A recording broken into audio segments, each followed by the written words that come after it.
find you acting on your best behavior. Turn your back on Mother Nature.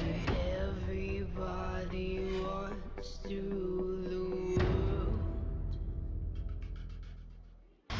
Today's matchup. Longzhu Gaming. Jin-Air Green Wings.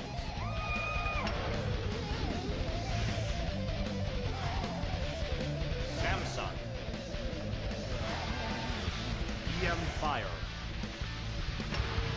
2016 Hokakon League of Legends Champions Korea Spring, Round 1.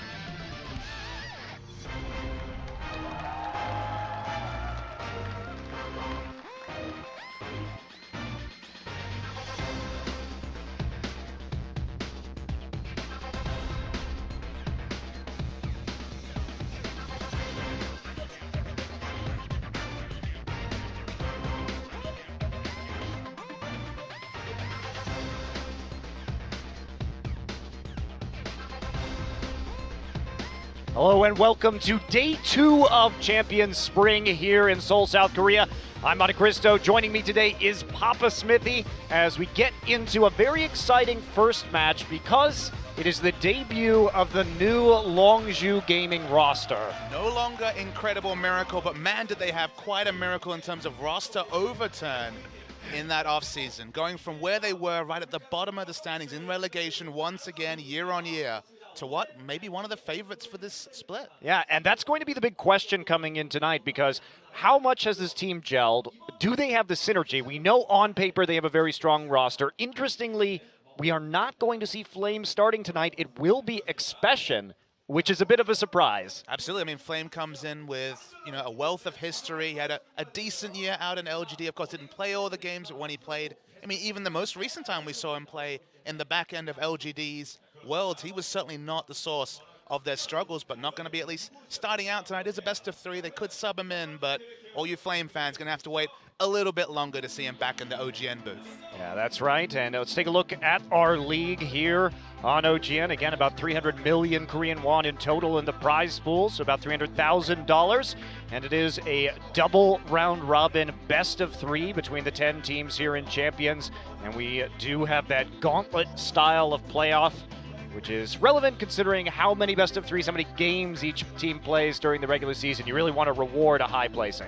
Seeing the teams on the screen, you would of course know best how many games are played. You cast all of them last season, but notably, this caster pairing of yourself and me, that's awkward to say, is on a short lifetime. We will have some extra reinforcements in a couple of weeks. That's right. We have been doing the double color cast. But that will be ending sadly soon as we get our new caster Achilleos here to do some play-by-play. Are you saying Champion's going to lose some color, Monte Cristo? Well, it will necessarily. It's okay. There'll still be color, just not double color. There are matches for today. Longzhu Gaming goes up against Jin-Air Green Wings, who will be running Trace in the top lane. We saw So-Won last at IEM San Jose, but a little bit of a mix-up for the first day of Champions. And then Samsung versus EM Fire, no longer Najin.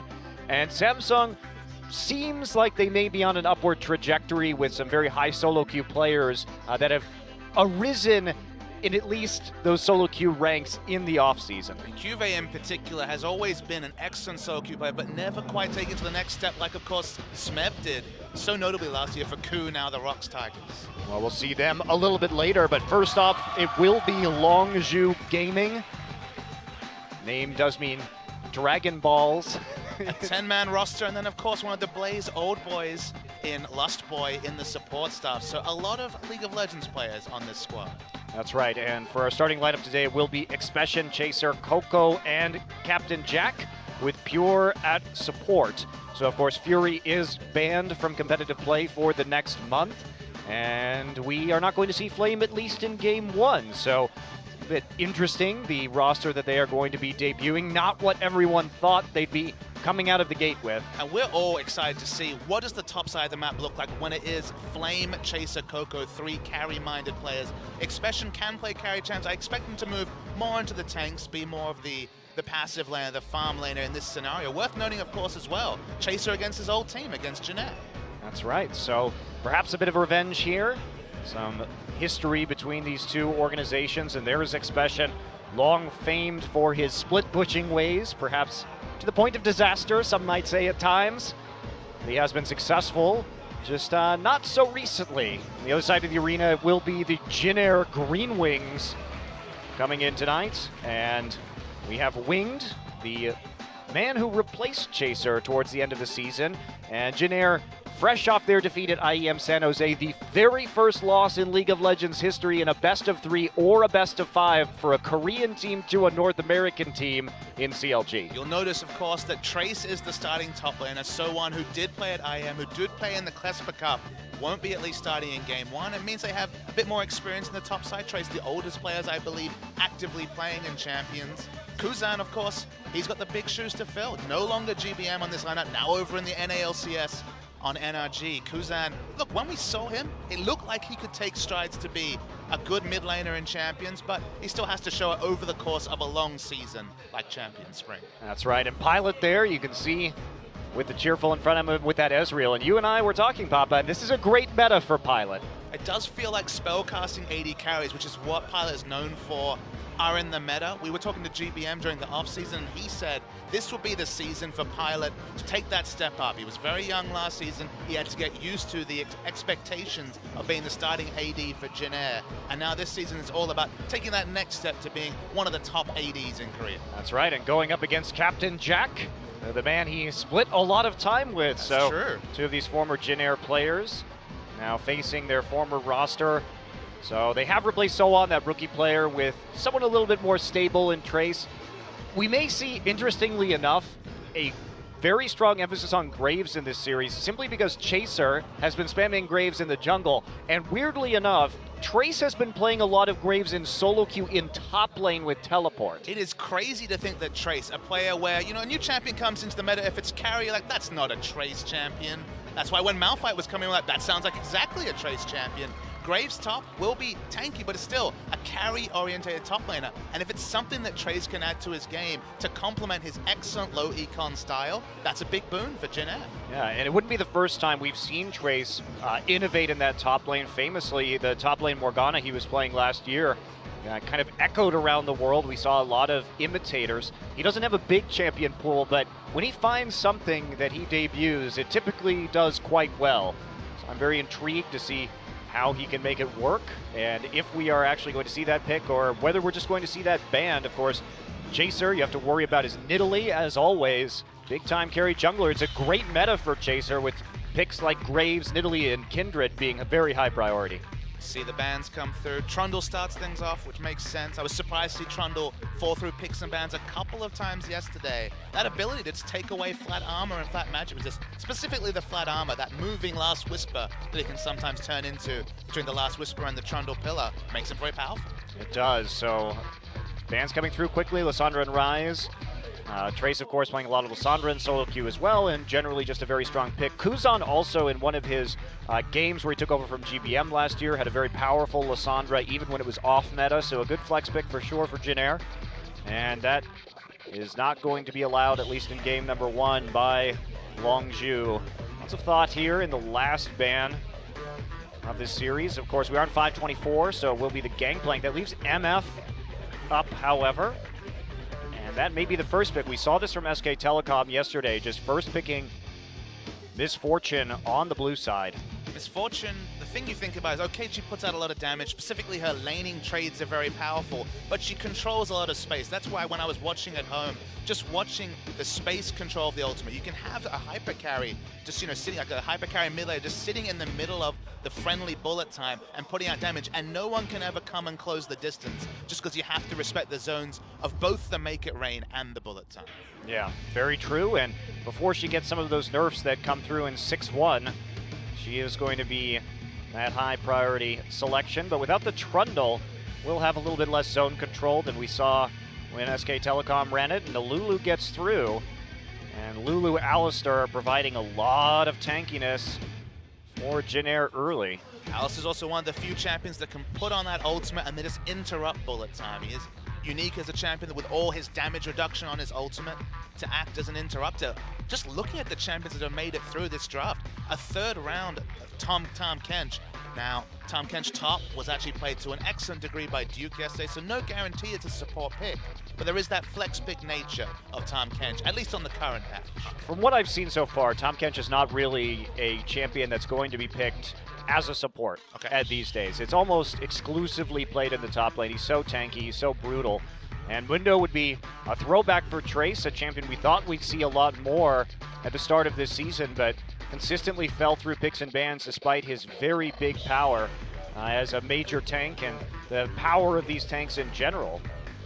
And the Tristana that's being mulled over. It's not one of those spellcasting ADs. Of course, does have a decent spell rotation in lane, but with Lulu picked up, maybe you're a bit more flexible to go more for those auto-attack AD carries, just because you know you're not going to have a super tank in Mundo to deal with. Of course, Tahm Kench is going to eat up a whole lot of damage, but your positioning can be a bit more aggressive when you have a Lulu to beef you up.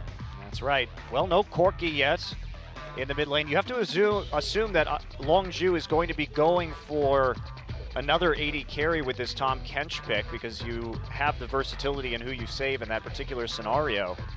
So picking up a Graves in the jungle or a mid lane Corki here might be ideal for Longzhu. Well, with Rek'Sai locked in, probably means the Graves is off the board, at least for this game. We were excited to see whether it was the Nidalee, whether it was the Graves, more of a carry-style return to Chase's game. That's when he was looking his best. You know, with Jin-Air's passive lanes, GBM and Trace last season, it was all about Chaser going off on a carry jungler, but not for game one.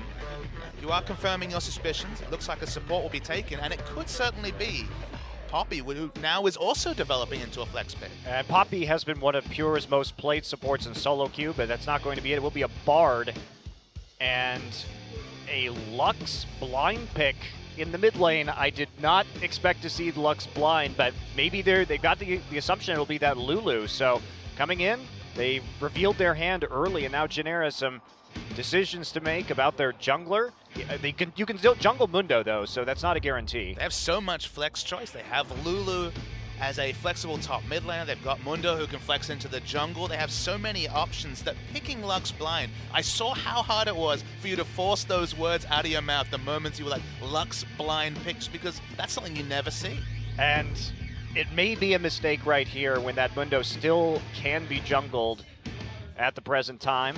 So it could still be the Lulu top, Mundo jungle, and then something else in the mid lane, which you'd think would be the way they would want to go, considering how this draft is shaken out. Very tricky draft from Jin-Air. They disguise their choice as well. A lot of strong lane matchups against Lux. That's why you can afford to take some semblance of an assassin, just something more aggressive. It looks like LeBlanc will be the choice, another good choice. Now, this was the matchup that, of course, just yesterday was opted into by Fly, who opted into the Lux versus LeBlanc matchup with a last pick Lux. In this case, it's a very swingy matchup. It's a snowball matchup. Look for specifically Chaser to get the advantage, just because Chaser's going to have a lot easier time impacting mid lane than Dr. Mundo is. Yeah, I'm very surprised to see the LeBlanc opt in after the trouble that Mickey had in that matchup just yesterday. And the fact that we've seen, I mean, you were talking earlier about Dade playing in China in that matchup, and it was intentionally selected. Absolutely. Pawn, his counter pick against, of course, his old Samsung teammate in Dade was the Lux, and put the style points on, did a little bit of jumping around in the mid lane, some dancing after deaths. He was definitely being a bit cocky in the matchup, but he made it work, and now with the changes in the meta, feels like Lux is only a better selection against LeBlanc.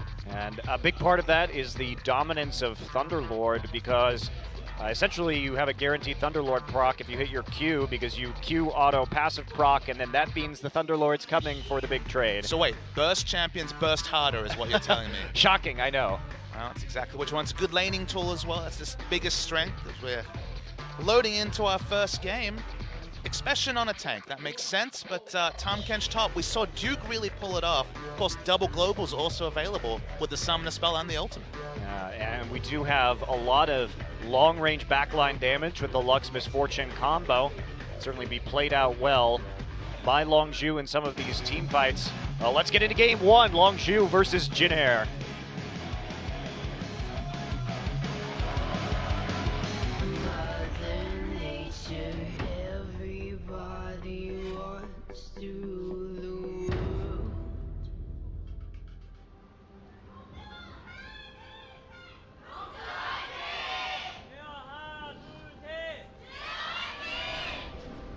All right, game one. And day number 2 here of Champions Korea.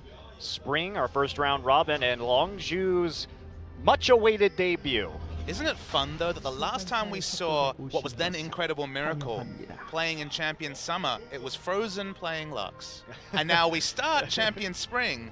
It's a different Longju mid laner, but still playing Lux. That's right, and we do have a bit of a mix-up. Yesterday, we saw the Lux starting with a Doran's Ring, this time Corrupting Potion, chosen by Coco, and Doran's Ring start from Kuzan, so a bit of a reversal.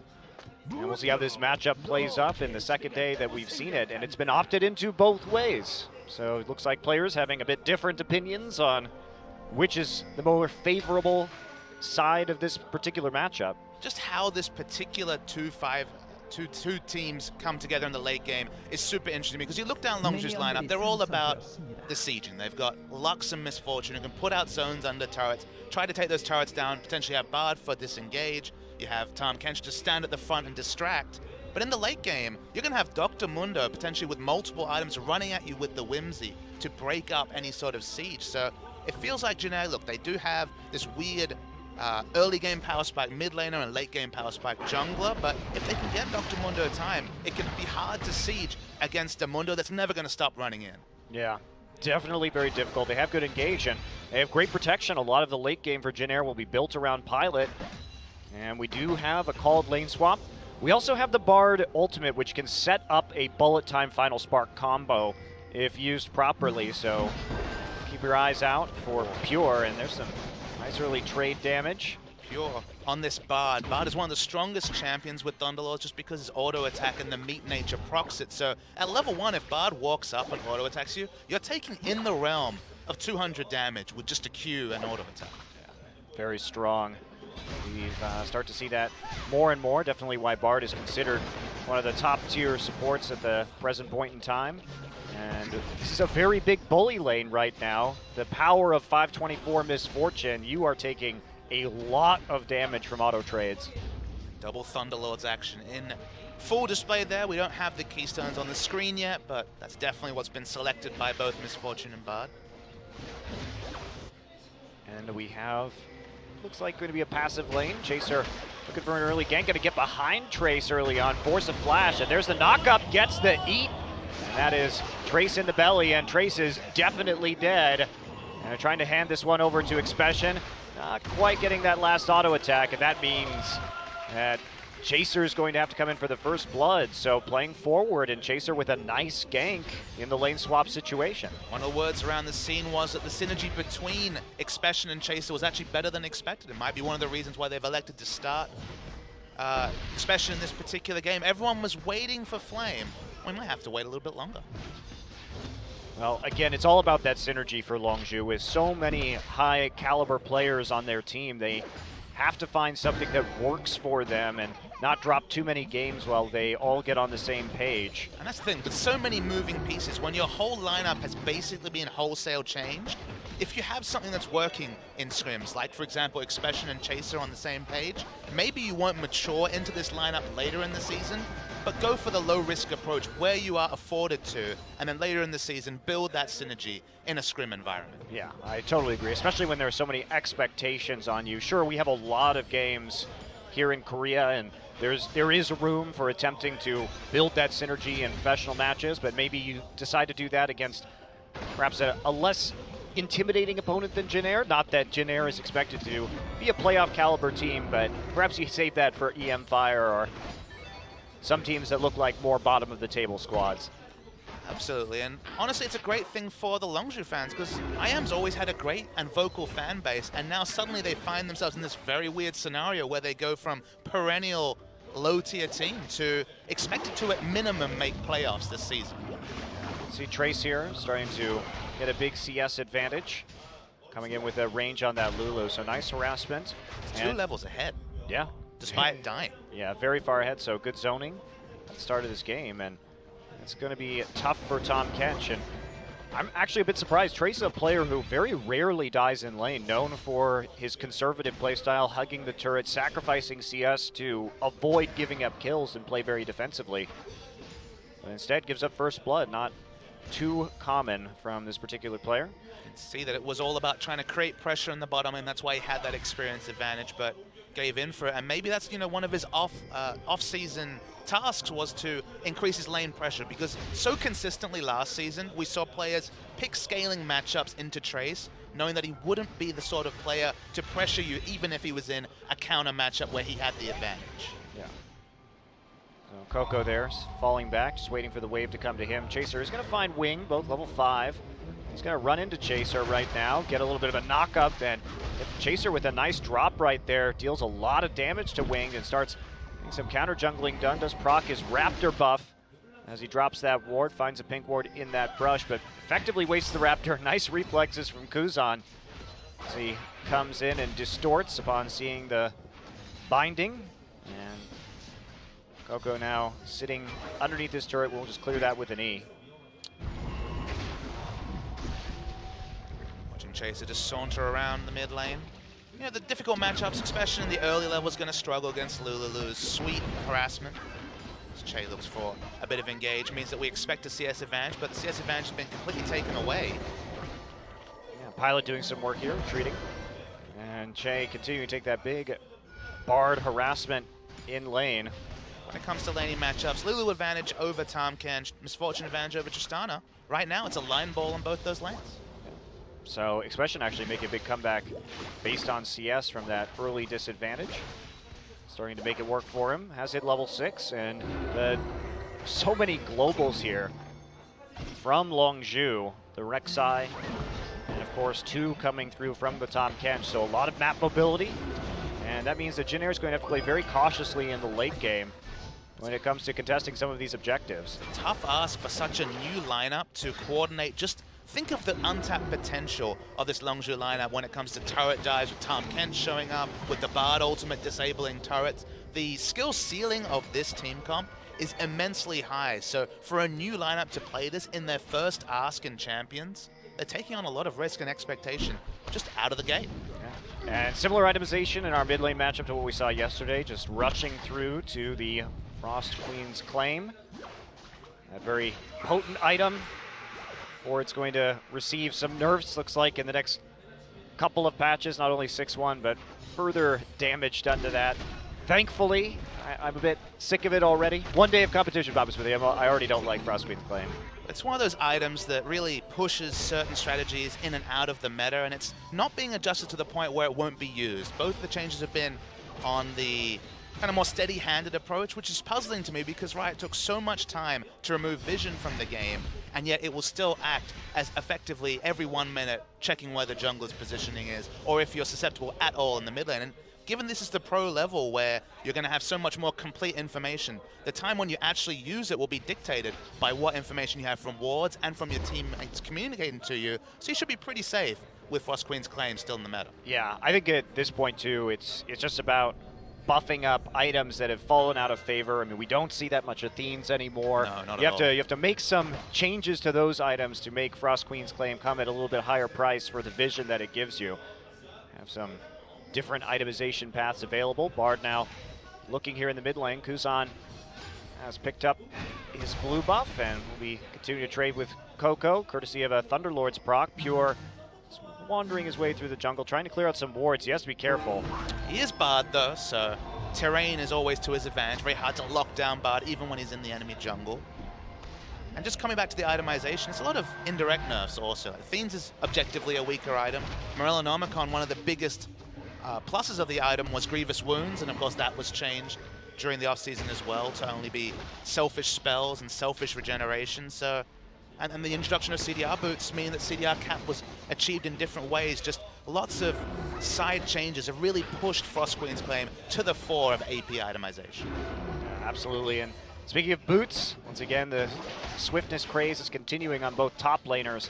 Interestingly, look at the warding right now. Expression actually has a couple of very defensive pink wards at the moment, so just trying to play very far back and as defensively as he can, not really worried, of course, about Mundo ganks when it's a Mundo that doesn't have Chilling Smite, has opted for the Tracker's Knife instead.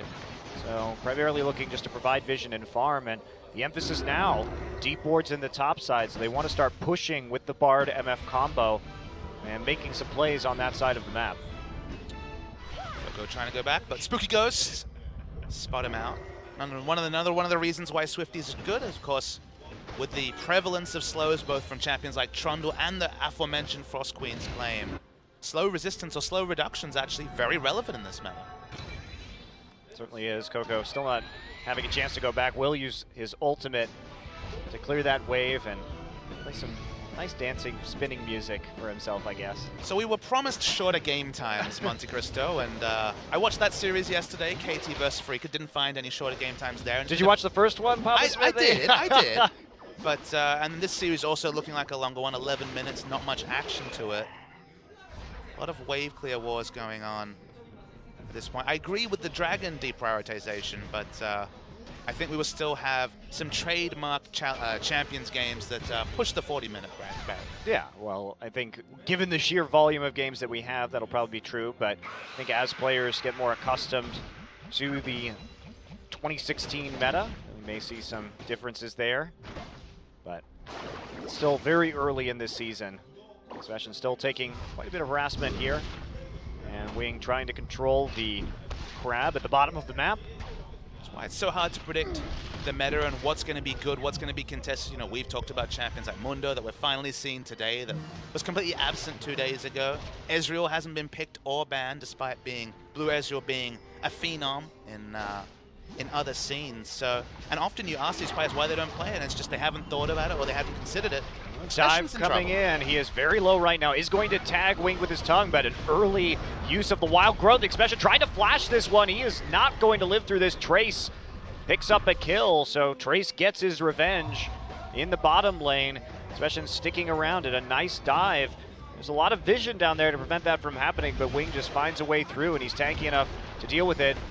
Longzhu is going to respond on the top side by putting a lot of pressure down onto the turret. Meanwhile, Wing, the one left auto-attacking, while Trace zips his way into the top to provide some necessary wave clear and keep this tower upright. Xpression does have his TP. He decides to use it. That tower is very low, but they don't know where Trace is right now.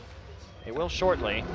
Smart rotation from Longzhu pushing this now. Usually you'd think LeBlanc would be so much faster at rotating to top lane compared to Lux, a very slow immobile mage, but they have excellent ward, both pink and green ward control over the top side of the map. It was actually a fairly safe push, despite the fact that overall they ended up losing a turret for it. Yeah, they did end up losing a turret. No trade there whatsoever.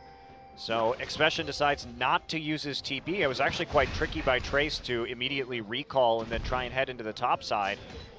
That means that Tristana will be moving down here to catch the wave that Xpression pushes forward. We will have our duo lanes now heading back into the bottom. And Jin looking at a dragon right now. They do have it pink warded, no vision, so it should be pretty easy for Winged and Jay to burn through. Will be the first dragon of the game going over to Jin. He's playing a much cleaner game than we saw at IEM San Jose. Just talking about how IM or Longzhu had invested in the top side of the map. Jin had done that on the bottom. That's why Dragon was such an easy objective for them to pull off. They rotated first, and yeah, smart of them to pick up that objective. Minor gold lead here for Jin, coming off the farm and the faster turret kill. And now that Trace is in that top side, we have problems actually finishing off that turret. No way for Tahm Kench to pressure a Lulu, as by far the inferior wave clear in general will just take ranged auto attacks the whole laning phase. So yeah, it's going to be structure gold lead, and structure gold is so important in the new meta. As Tracer takes a bit of a poke of damage. It's all about the global gold that structures now afford. It feels like one of the biggest proponents of the theoretical fast snowball that we'll see as this meta develops. This Bard ult right there. Is that global gold from the turrets. So big advantage to people like Jay, who have access to items just that much earlier than Pure does. Yeah, and Trace too goes for the Frost Queen's Claim first. You can see him popping it pretty much every time it's up. He's constantly going to be using that to harass Xpression and to check for the enemy jungler. So he has a lot of tools. Meanwhile, Longzhu has lost control over that topside jungle with the swap. Chaser now trying to set up once again. They really need to make this push work, especially with the long lane. Huge numbers of Longzhu wards on the bottom side of the map. Pure and Chaser coordinating well. It's insane that they could put out this much vision on this actually patch. Nuts. I'm very impressed. A lot of that will, of course, be blue wards, the spot wards coming through rather than permanent vision like before, but still, it's an impressive litany of wards on the bottom side of the map. Yeah, playing around this Misfortune very well, and they want to try and equalize these towers. So we don't see the pink ward protection that we saw earlier for Expression on this Tahm Kench. But yeah, massive vision advantage right now to Longzhu, just better coordination. Kuzan is going to be continuing to do damage though to Coco. Things have been relatively even. Do you like spooky ghosts, Papa Smithy? I mean, I'm going to learn to love them, I think. It's not much of a choice. It's going to be around for at least the next couple of months, it looks like. I don't like spooky ghosts. No, I'm not a horror movie fan, you know? That's fair. Well, it's a bit of a horror story for you then in the first part of the season. I find horror movies just ridiculous. Like, sometimes horror movie fans try and convince me to watch horror movies with them, and I just think they're hilarious, and all the people are stupid. Well, I mean, you have to suspend your disbelief with some things. I watch wrestling. It's the same story there, so I understand their pain of trying to convince you of some of the finer arts of horror movies. You have to use this vision. One thing I wanted to mention is power of vision is what it grants you, the extra knowledge to be able to make smarter rotations. So it doesn't really matter how many wards you have down if you're just having farm wars or ARAMs in the middle. That's all it's been so far, so we really need to capitalize on this vision advantage, and they're letting some of it be swept out. They're not pushing up into that mid turret. They did try and get everybody into that mid lane to take it out after the wave was pushed in the bottom side. Kuzan going to take a big hit from the final spark, but no one dies. That's what I'm learning about this Lux LeBlanc matchup, Papa Smithy. You're right. The one time we did see a kill from a Lux burst, it was the culling coming through from Lucian to actually finish off the kill. It's okay. It'll be bullet time this game. You ready? I'm ready for the first bullet time. We haven't seen one 17 minutes in. We might see a level 2 bullet time before it's first used.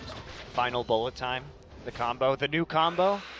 And that is AoE damage over time versus instant damage, but if some Bard shenanigans come through, just think about the size of Bard's ult. That's about the same size as Make It Rain, 60% slow.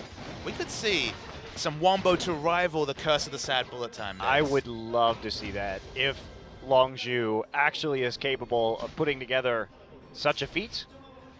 Can be difficult, but I mean, you have the Lucent Singularity slow too from Lux, so a lot of AoE crowd control, able to set up a big bolt combo. I think we need to throw out what we know about Trace out the window. He has a Magi's completed in the inventory. It's a brand new Trace, apparently. A brand new Trace. So his theater's near you. Right now, I guess, on your screen. Magi's has seen a change, does go up to 25 stacks now. Does have the Dark Seal that it builds out of and gives you slightly more regen from potions, I believe, when it's in the Dark Seal form and when it's finished in Magi's. But no stacks on it, and just, I mean, we only usually see Magi's from Faker when he's way ahead against one of the lower teams. So or from Janna players. That's true. Still a popular Janna choice. Now I miss Mata. Now you miss Mata and his Magi's Janna. Majestic Magi's Janna. Say that 3 times fast. No, we're not playing that game.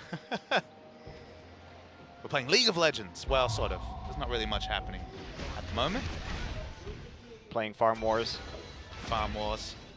Farmville.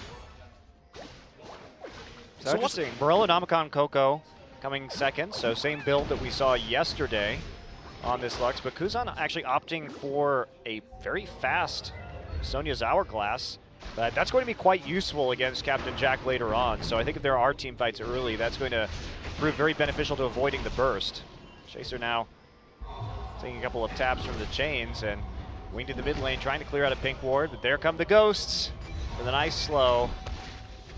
And we should talk about what the ghosts are doing in these scenarios, is that with incomplete vision, popping the ghost gives you that extra little bit of information. So getting a pick seems pretty damn hard when you've got spooky ghosts aplenty.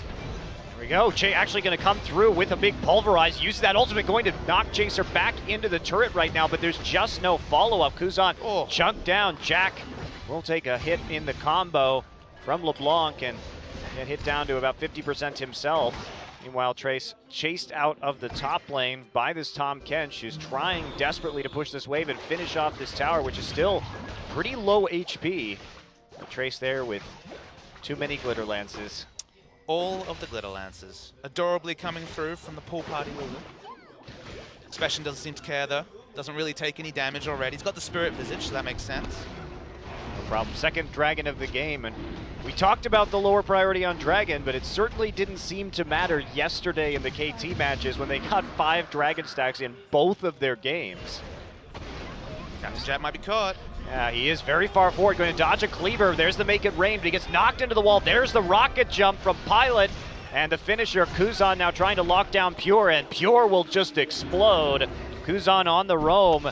They catch the duo of Jin Air in the long lane, and that's all she wrote. Coco wants to get this turret, but Trace is there. He's been playing minion wave defense all game, and he finds another one to just barely keep his turret alive. And importantly, we saw the difference between Jin Air and Longzhu in terms of using vision. This whole time, Longzhu has had a stranglehold over blue side Jin Air's jungle, did nothing with that information. Jin Air made a couple of visits to the red side jungle. His Trace is caught, but his Lulu, so probably be fine. And then capitalized on it, made a great rotation, got 2 kills, and just really smart play around their vision by Jin Air that Longzhu wasn't able to put together. Yeah, they did have to sacrifice that top turret to make it work. So 2 kills for that one turret because of the teleport into the mid lane. So we're still riding at about the same gold differential in the end, but kills onto this LeBlanc and this Tristana, not exactly what you want if you're Longzhu early on. Big high damage carries here in the mid game. Let's return to Lux for a little bit. Lux and LeBlanc, both great burst champions, of course very different. Assassin versus more of a control mage in Lux is Che. Get ambushed here, but does have the Unbreakable Will. They're going to chase after him, but not enough to burst through that ultimate. And just going to clear out the pink ward that was dropped instead. Pure still taking a huge amount of damage from the Thunderlords, from the LeBlanc. Specian has teleport, but isn't electing to use it just yet. Could ult in as well. That is one of the issues with Bard that we've seen. In a meta where burst mages are a priority, if you want to build a quick Frost Queen's Claim, which is not actually what he's going for, in fact, is building up into an Aegis a little bit faster. I think that's probably going to be wise at this stage of the game. Saw Bards being bullied out a couple of days ago if they tried to rush for the Glass Cannon build, trying to get the GP10 and slows on with the Spooky Ghosts. There's one thing I wanted to mention. Lifesteal's really hard to itemize right now. We're seeing lifesteal 3rd, 4th, 5th for AD carries. It's going to take a lot of damage. Yeah, Winged is going to take damage. It has his ultimate. Kuzan comes in for a distortion. There's a nice Bard ult. It's going to cause a little bit of a delay, but everyone pops out. 2 flashes used right afterwards, so the follow-up just not there from Longzhu. They continue to use that Make It Rain, but once again, they are repulsed from the mid lane turret. They still haven't been able to actually get that objective yet. And now the tide is turning here. A lot of HP still on the members of Jin Air, and they want to move forward and finish this off. Pure takes another big hit. And the mid lane, massive grouping that we've seen pretty much in all 4 games so far of Champions is going to happen again. Let's turn into these pseudo ARAM wars where both teams are trying to protect the mid turret, which of course has been always the most important outer turret to take down because there's so much extra information about your enemy's movements. With lifesteal being so hard to get, you poke someone out 70% health, they can't walk into, say, the Raptors or to one of their other buffs or just heal quickly off minions just because we're just really not seeing lifesteal picked up at all. So that's why LeBlanc and Lux, for different reasons, both of them burst hard. Both of them very relevant in this meta. Yeah, if you can hit one of those AD carries, it really does change the nature of the fight. Pilot here, now on the top side to pick up some of that farm next to his tier 2. It's time for another Longzhu push. They almost have this turret down, but guess what? Trace is back yet again. Some more Glitter Lance clear. It's not going to be enough this time, as we do see the Spooky Ghost, and now we see Jay caught up, does use his ultimate, and gets in with a big pulverized 3-man. Now Captain Jack on the outside. Kuzan nearly bursts him down. Pilot now right in the mix, has to flash over the wall. Coco low alongside Captain Jack. Jin Air wants to continue this fight. Pilot still moving. There's a comeback. Great ultimate from Misfortune. to turn the fight around. Captain Jack baits him into a choke and then manages to pick up a kill. Now, Longzhu still pursuing Trace, but Trace gets out with the Whimsy, and Kuzan almost did enough, but it just wasn't quite there, and Captain Jack with the bullet time makes the big play. I mean, the big play actually though was by the least hyped member of this Longzhu side. Pure's Bard ultimate was incredible for disengage. Between Tahm Kench and the time it bought Captain Jack, that Bard ultimate allowed Miss Fortune to finally get back far enough to be able to channel the bullet time in a safe spot, despite being at what, 300-400 health. When we see the replay, watch for the Bard ultimate, because that's what won the fight. Chaser, a little bit of mission for Vision, and does have to get out with his very low HP. Mass recall now coming through for Longzhu. And he took the 2 mid lane turrets, not only getting that one they had tried for so long. Trace now wants to steal away. He's going to find Chaser here. Chaser going to get low, does have to use the Chilling Smite, and it's just not going to be enough. No Magi stacks from that, but they do get the turret in mid. So does Oche. Goodbye. Exploded. Must be humiliated to be killed by a giant pink beam. That's true. I think that's how you're going to die, Papa Smithy. A giant pink beam? Probably. I've tried to avoid them this long, but they'll get me eventually. Giant pink space laser. Coco continuing the proud tradition of Longzhu Lux. It's true. I'm sure you got some nice tips from Frozen. Pilot now coming back alongside this Lulu, quickly taking out the turret with the explosive charge. I like Jin Air rotating around the Tahm Kench. If Tahm Kench is ever alone in the lane, the wave clear disadvantage you will have against whichever pairing you throw from Jin Air, they can capitalize on this vision. Justana will just explode turrets, and there's nothing Expression can do. Yeah, do trade 1-for-1 in the end. That low HP turret in the bottom lane does go down to Captain Jack, so we're looking at a very even game, less than 1K difference right now, but the Dragon stacks may be the story. Jin Air up 2-0, and we have a live Dragon right at the moment. Better vision certainly for Longzhu, but they are not in position right now to really defend around this objective. Jin Air rushes all the way from that top lane with 3 members. This is again on the globals from Longzhu. All flashes are down, so if they catch someone with the Bard ultimate, can get a good positioning on the Make It Rain, and specifically the bullet time, there is definitely a one-team fight in the wings for Longzhu. I know, their flashes are going to be coming up soon though, a couple of them on Kuzan and Wings, so they may just try and hold out just long enough to make that work. Watching Longzhu just push up the mid. Don't want to give away any free structures, get as many waves pushing as possible to give them the permanent vision that's no longer easily picked up by green wards. Just trying to get position, because it's very hard to walk through a choke when Miss Fortune on the enemy team. Longzhu is going to take that Dragon pretty easily. Wing actually going to come in. He gets the Smite steal. That's stack number 3. Kuzan comes over the wall and gets out. Very nice steal there from Winged. Just uses the move speed buff from his ultimate to walk by, drive by on the Dragon. Chaser not fast enough on the Smite. And that's such an important steal, because we were just talking about the fact that this was one of the few times in the game where Jin Air didn't want to opt into a team fight because they didn't have their flashes. The next time that an objective comes up, they'll have their flashes, and it'll be that much harder for Longzhu to win it. Wow. All right. To see a check on the Baron right there from Lux's ultimate. They don't have any other vision in the pit right now for Longzhu, and that was a very fun steal from Winged against his former teammate of Chaser, so getting his head, I'm sure, a little bit right there. Chaser, what's interesting about this new Longzhu team is they are known, some of their players like Coco and Chaser are known to be very emotional players.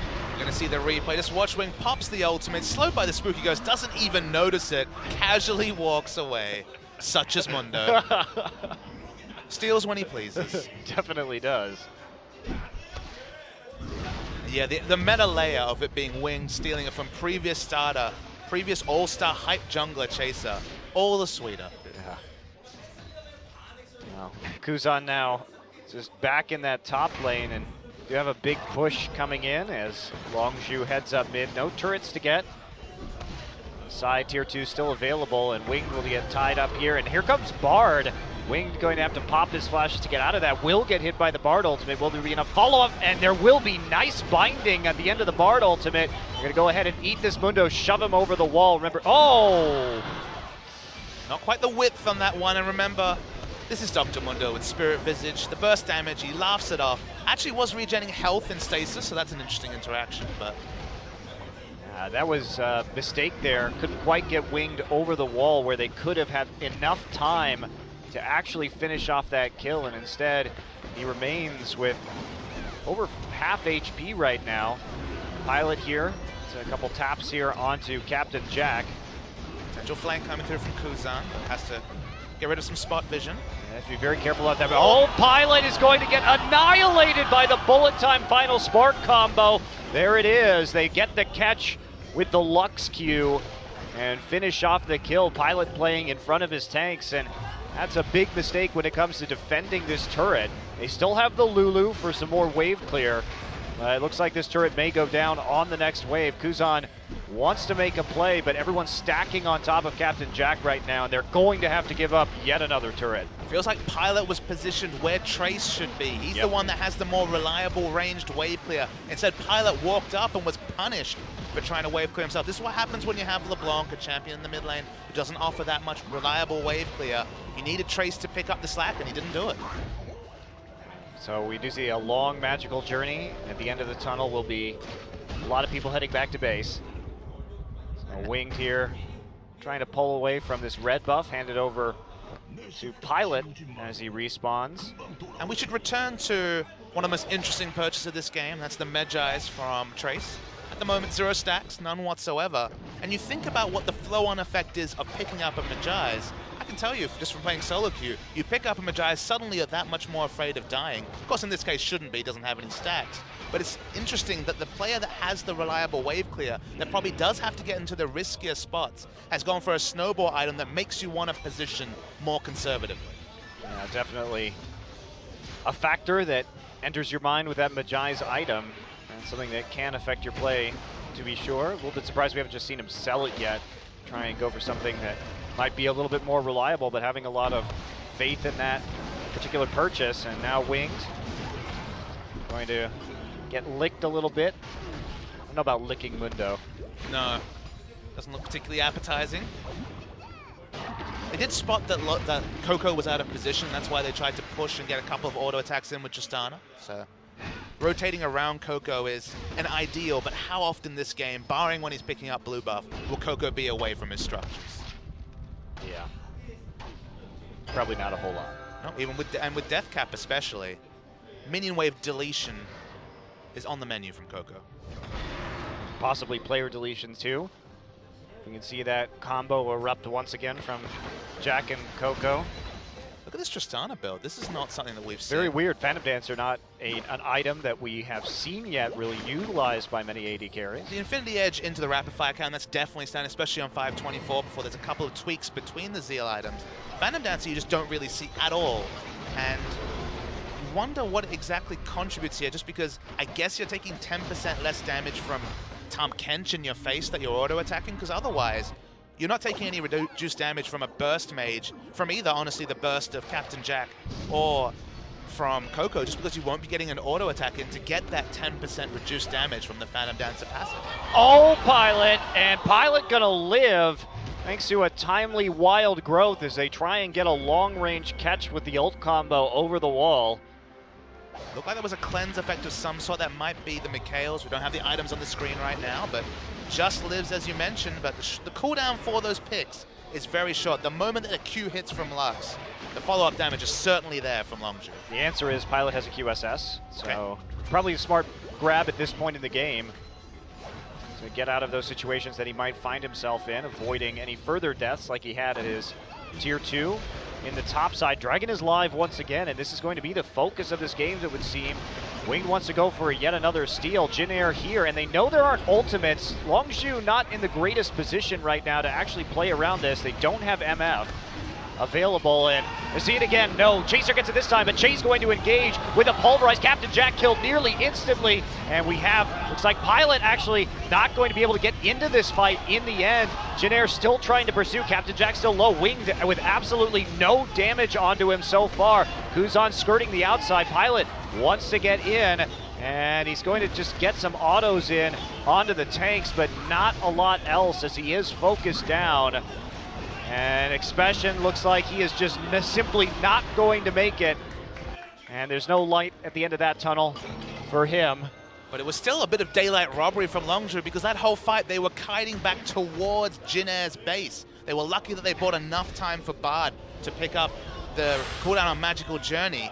But regardless, only losing one and picking up the all-important first dragon is actually a pretty decent trade for Longzhu, assuming they don't give up Baron.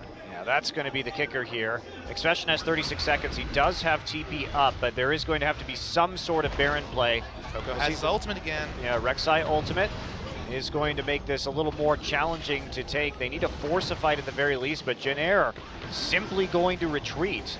Jack not dying in that fight again, absolutely huge for Longzhu.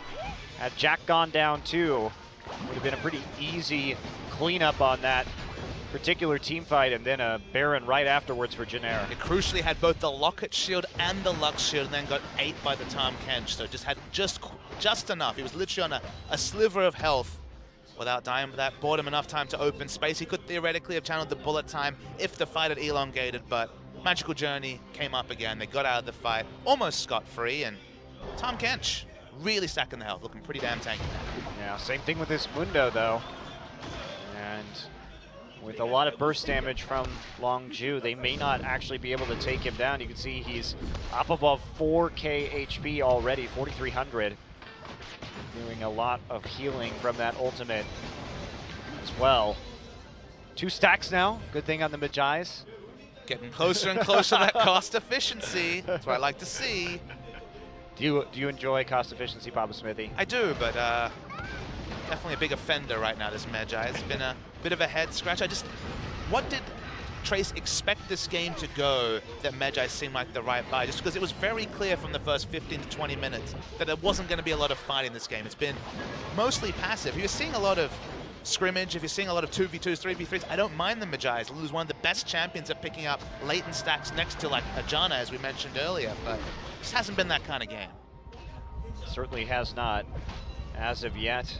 Jin Air continuing to make some headway into the vision around the Baron. All the wards from Longzhu on the defensive side right now, and it's like Longzhu doesn't want to overextend, make any more mistakes, even after they did stall out this game by picking up that dragon, a very important objective for them to grab early. And we're looking at pretty much dead even gold, a 300 gold difference in this game. At 38 minutes, Monty, where we would expect games to be finishing, what, around the 28 to 30 minute mark on average, especially with the measures Riot's taking to try and speed up the game. So far, not on display this game.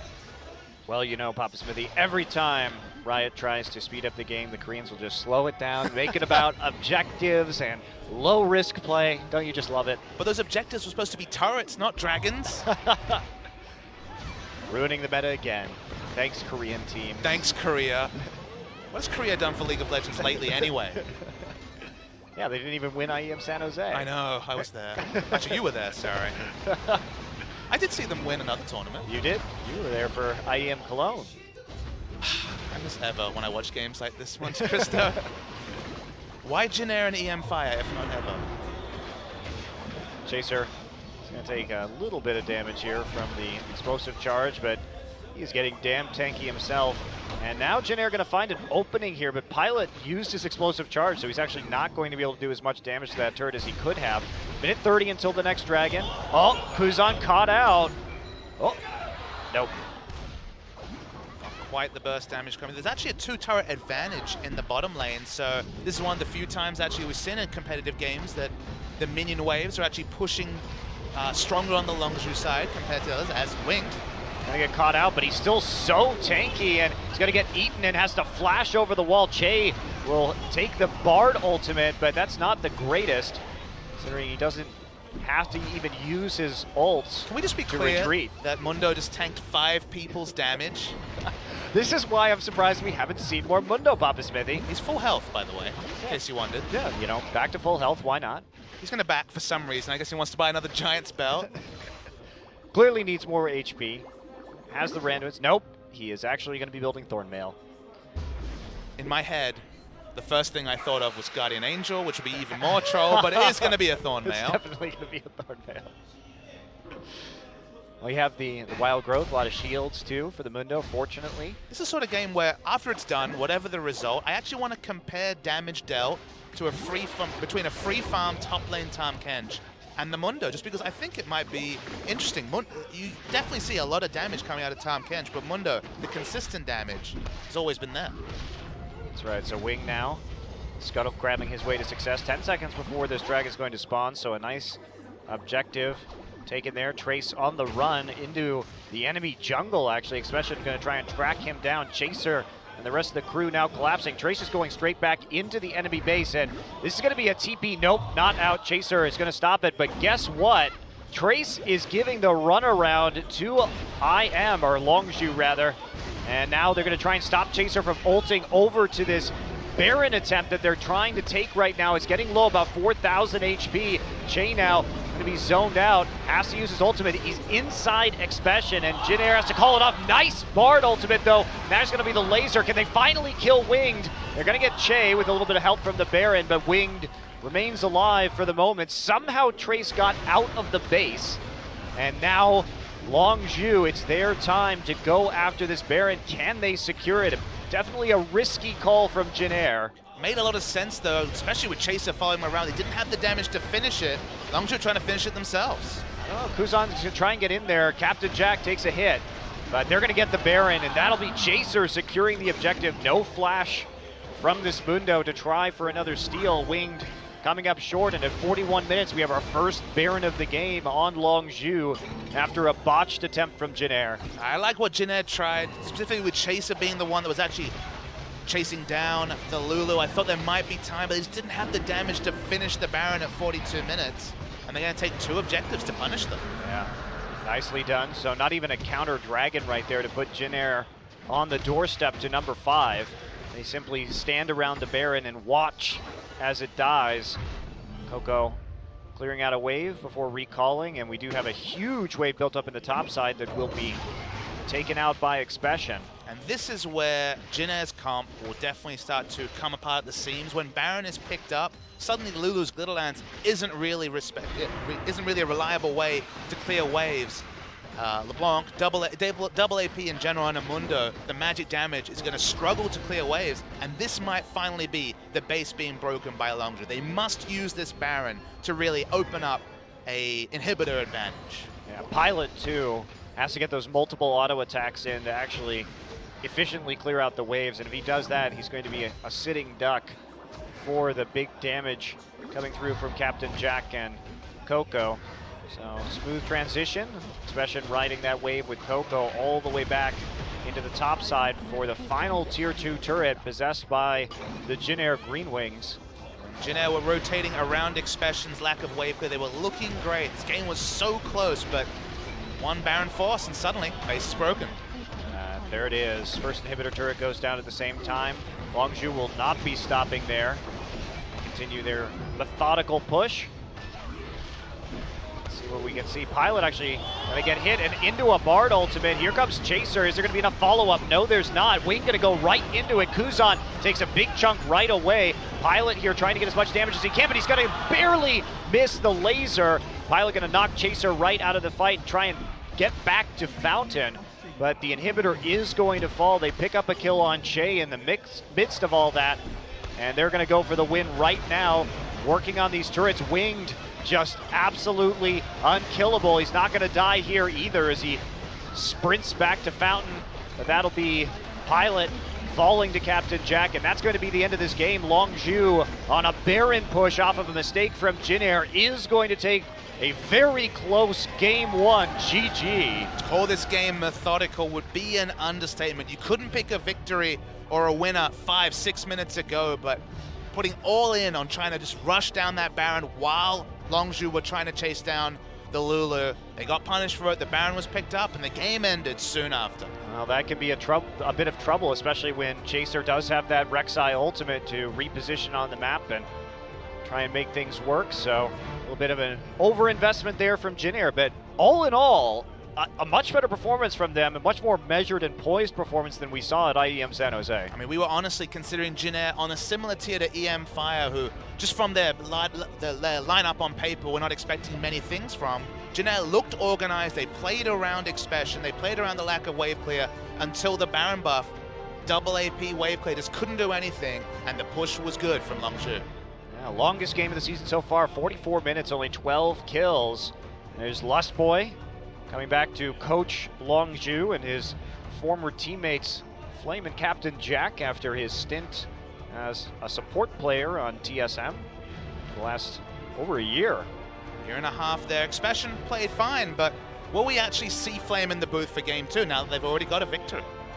That's going to be the question. Well, Jin Air, coach is there too, and they see if they can turn it around. They nearly had that one. Played their hearts out against Longzhu, and we'll see when we get into game 2 in just a few minutes.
find you acting on your best behavior. Turn your back on Mother Nature.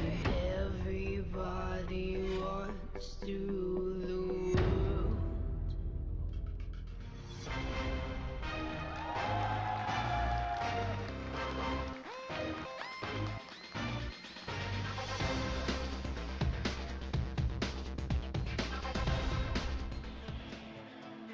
It's time for our MVP of game number 1, and it will be, interestingly enough, Expression.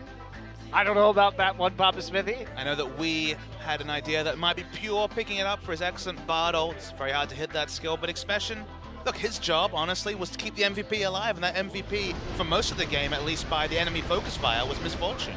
Yeah, trying to deal with that Expression there, as you can see. Keeping Misfortune nice and safe.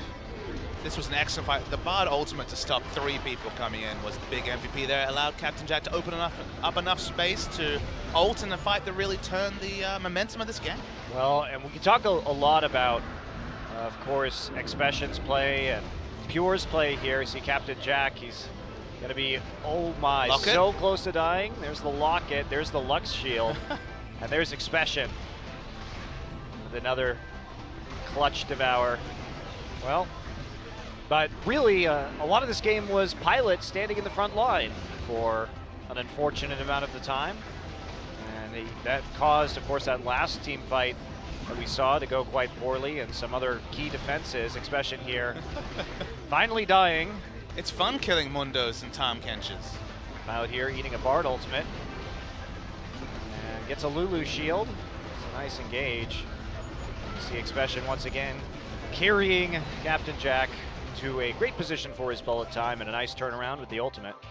Yeah, if he wasn't on spot on, those AoE wombos wouldn't have been possible. He had to keep the MVP alive, but Misfortune lived, and so does Longzhu's hopes of picking up a debut victory. Well, Longzhu, a long battle with the Jin Air Green Wings, who looked significantly more coordinated. Now, is that time and the practice they've had in the last couple of months, or is it the fact that Trace is now the veteran player in this lineup? But we are going to see, it would appear, a little bit of a roster change. Will it be for Longzhu or will it be for Jin Air? All right, so you were talking about the veteran Trace. They saw the Magi's, they didn't like it, so one's playing game 2. By Magi's get benched the Jin Air way. So Sowan's back in. As we saw his picks at IEM, his last 2, Riven and Rise. And definitely much more of a carry player than Trace, but also kind of a loose cannon. Honestly, if you want to say on a very simple level, he's one of those former Riven one-trick players, very known for that Ignite top dominating style, translating that into competitive play, and so far the results have been mixed. His Riven is very, very impressive, but he still needs to learn the team game. It's why they start and lead with Trace. I expect more Trace than Sowan over the course of the spring season, but I think Sowan is who they're really pinning their hopes on for the longer-term top lane position. Yeah, certainly a young player, a very outstanding player when it comes to mechanics, but has a long way to go when it comes to team coordination and playing the map. The top lane, a notoriously difficult position for rookie players because of how complicated lane swaps can be, the relative isolation of that position, the use of teleport, very challenging. Honestly, most young players, it feels like they need their team to really call for the teleports before they really get used to learning those exact specific teleport timings, and you get a sense of your own teleport timings. It's a big development process that can take potentially months on the stage to develop. Yeah, or years. I mean, really, top lane is just a position that it takes so long for new players to develop into, easily the longest. I mean, we see a lot of AD carries or mid laners start to come up and really shine immediately as rookies, but it's quite rare to have a rookie player. Huni was a big surprise in that way, that he was so good as a top laner right off the bat. So speaking of debuts, first game of Longzhu, and then new Longzhu gaming. No more Incredible Miracle, even though there's IM at the bottom of the logo. We don't talk about IM anymore. I try not to. I forget sometimes. Surprising that something stood by. You take Frozen out of the lineup. We're still seeing the Lux, and the Lux was pretty effective. You take Flame out of a Chinese team and into another Chinese team, and he's still on the bench. Yeah, that's right. He can only be a bench player on Chinese-owned teams, apparently, with Longzhu coming in, of course, streaming service over in China, and they have decided to actually invest in a team here in Korea, and they take home 1 win, at least in this best of 3, and they don't decide to make any roster changes, despite having the largest roster of any team right now in Korea, full 10 players. They don't mess with a winning formula. At least from what we can see in the lobby right now on our screens, we have the lobby. Expression is still there, so if you're a Flame fan, you might be second-guessing your decision to tune in today. But it's just been fun tracking this team, and I think it will take weeks before they really develop an identity in terms of team play, because it felt like that last game, both teams could have made more assertive moves, especially in the mid-game, didn't, and the result was this, 25 to 30-minute farming phase before the team game really kicked in. Yeah, and a lot of that is Longzhu really seeming to lack confidence, because it's not like they didn't have information. Pure and Chaser did an excellent job of lighting up the map with wards in a way that, sure, the season's still new. We've only seen a few games, but I haven't seen that many wards down on the map in this 2016 season yet. And they really dominated when it came to vision control. Yeah, they lit the map up with wards, but they didn't really play around it. So that decisive shot call, that, okay, we control the blue side jungle of the enemy, dive the bottom turret, move around, steal that buff. They weren't contesting buffs. They weren't playing around the vision. In fact, Jin Air was the one that really pulled the trigger, picked up some smart kills around the bot side when they had enemy red side jungle control. So if anything, it felt like Jin Air's shot calls were a bit clearer. It's just that the last one specifically, the one around Baron, was the one that, in the end, cost them the game. Yeah. So if they can avoid losing the game to themselves, more or less. I like the boldness of that call. I like what they tried to pull off. But it seems like, even though a lot of members of this Jin Air roster have changed, we did have Trace in there again. And a big problem with Jin Air last season was getting too fancy in the macro play, right? Trying to play a lot of these huge teleport compositions and just overthink their positioning on the map. Now, I thought that was sort of a GBM problem, but it really reared its head again in that game. I mean, let's be real. Jin Air could not close out games. Frequently, they would be massively in front. They wouldn't dive turrets. They wouldn't be assertive. And they paid for it in multiple ways against both top opposition and bottom. So in this case, they weren't ahead, so it was just trying for something. So it was good to see them make a decisive shot call, but they're still growing into being the decisive team that's usually needed to win games in this meta. That's right. Well, we are into game 2. Draft right now. Jin Air on the blue side, and it will be a Kindred ban once again. You have a carry jungler like Chaser, you probably don't want him to have that. Now, interestingly, we talked about the possible prevalence of Graves jungle or Graves top in this particular matchup, because that was what Trace had been playing a lot in solo queue, but it's not going to happen. MF ban coming through, however. Love to see some Graves. Chaser, that's what I want to see. I want to see Chaser move away from the Rex side. I want to see him return to what he's known for. It's carry jungling. Nidalee is a champion that I'm not the biggest fan of on patch 524, but still certainly in the realm of possibility, and specifically champions like Graves can be really powerful carries from the jungle. All right, Fiora's still up. Was banned last game, and that would be a bit interesting. Jin Air trying to prioritize a Kalista that fell all the way through the draft in the last game. I like Kalista with double ADs. For example, when we saw Corki coming through from SKT, the Kalista from Bang made a lot of sense in that scenario. It's just that her lack of siege means that I think you need to pick up the siege from one of the many AD champions that are viable right now in mid. Yeah, and they are actually just going to grab the Kalista right off the bat, so definitely a big priority on that champion. A bit surprisingly, they have let that Fiora through. That is something that Jin Air banned in the first game of this series. Very interesting pivot. Trundle's still up too.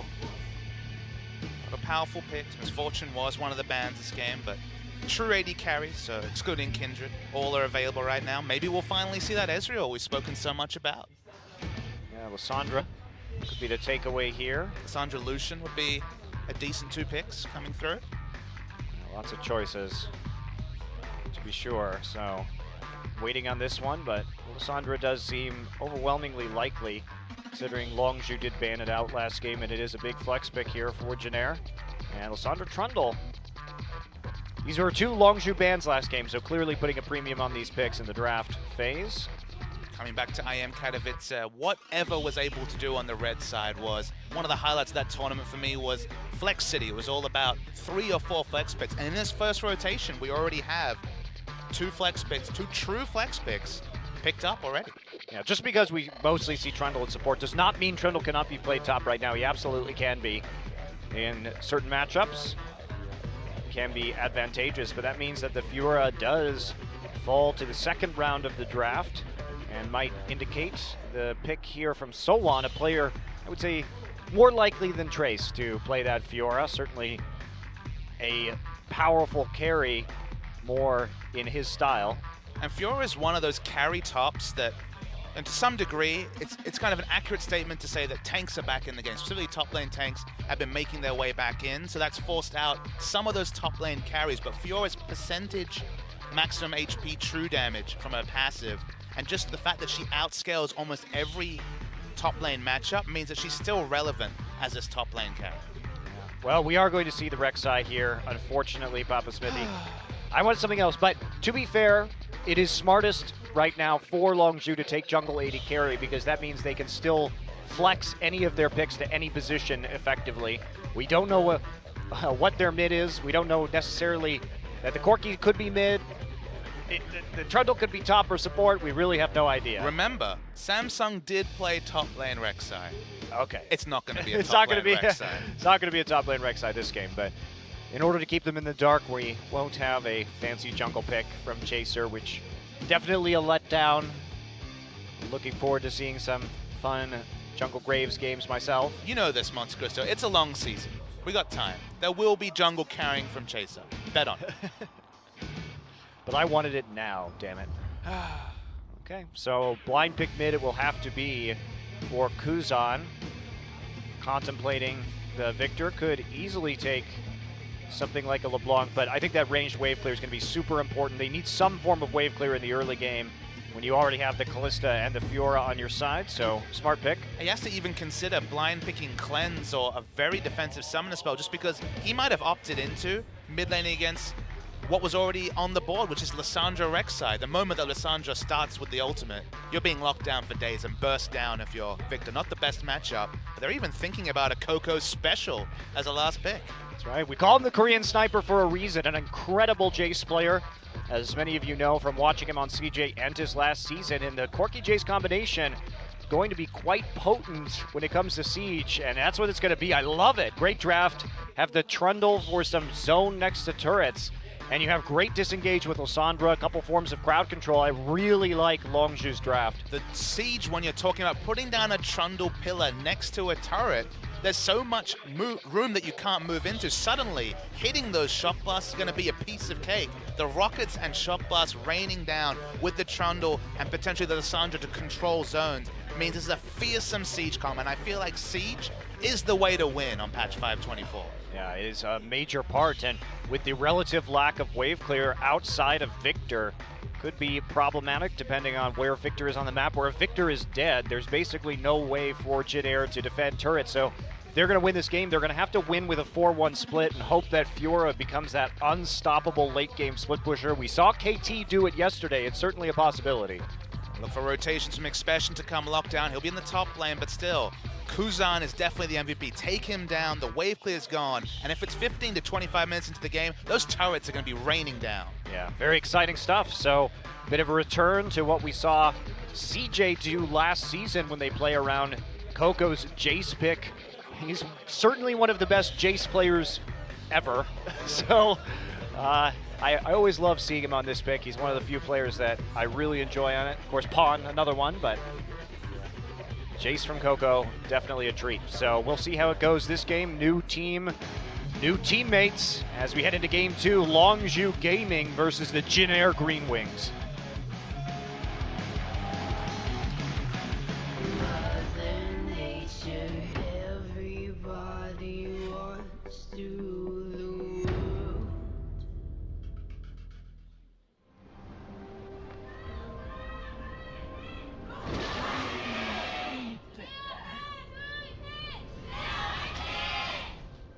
Fans from both teams in the audience tonight as we head into the second game of this best of 3. Longzhu looking to close out their first series 2-0. There's a lot of expectations for this roster. He spent the offseason putting together what many of us consider a sort of Korean super team. And so a failure here against kind of a batch of rookies in Jin Air would be egg on the face for Longzhu as an organization who has spent a lot of money to assemble this team. It took Chinese money to make a Korean super team, but we finally got it. It's okay, SK Telecom still exists, Papa Smithy. That's absolutely true. But you have to say that Longzhu and their willingness to spend money is what kept players like Flame, who we're not seeing this series, Chaser and Coco, theoretically at least, in the Korean scene. So we owe them a debt of gratitude to mean that the level of talent, you have to say the top 4 teams in Champions, at least projected, have very impressive lineups across the board. Yeah, absolutely. And even Fury, too, who, after being on Samsung all of last year, would have been a prime target to move to another region. And in fact, the reason why he was banned was he was temporarily involved with TDK. Literally involved in the act of moving to another region. But in the end, he did end up signing with Longzhu, and that means that star player here, Captain Jack, did announce his intentions to go to university soon. So we'll have to see if he actually sticks around on this roster or whether he is the stopgap for the next month while Fury is banned from competitive play. But we assume that he'll be the starter. Of course, we did also assume that Flame would be the starter, so who knows at this point. Every time we talk about Fury's potential move to NA, I'm reminded that OQ will be playing in the NACS this split. Definitely scary, for sure. Sad also.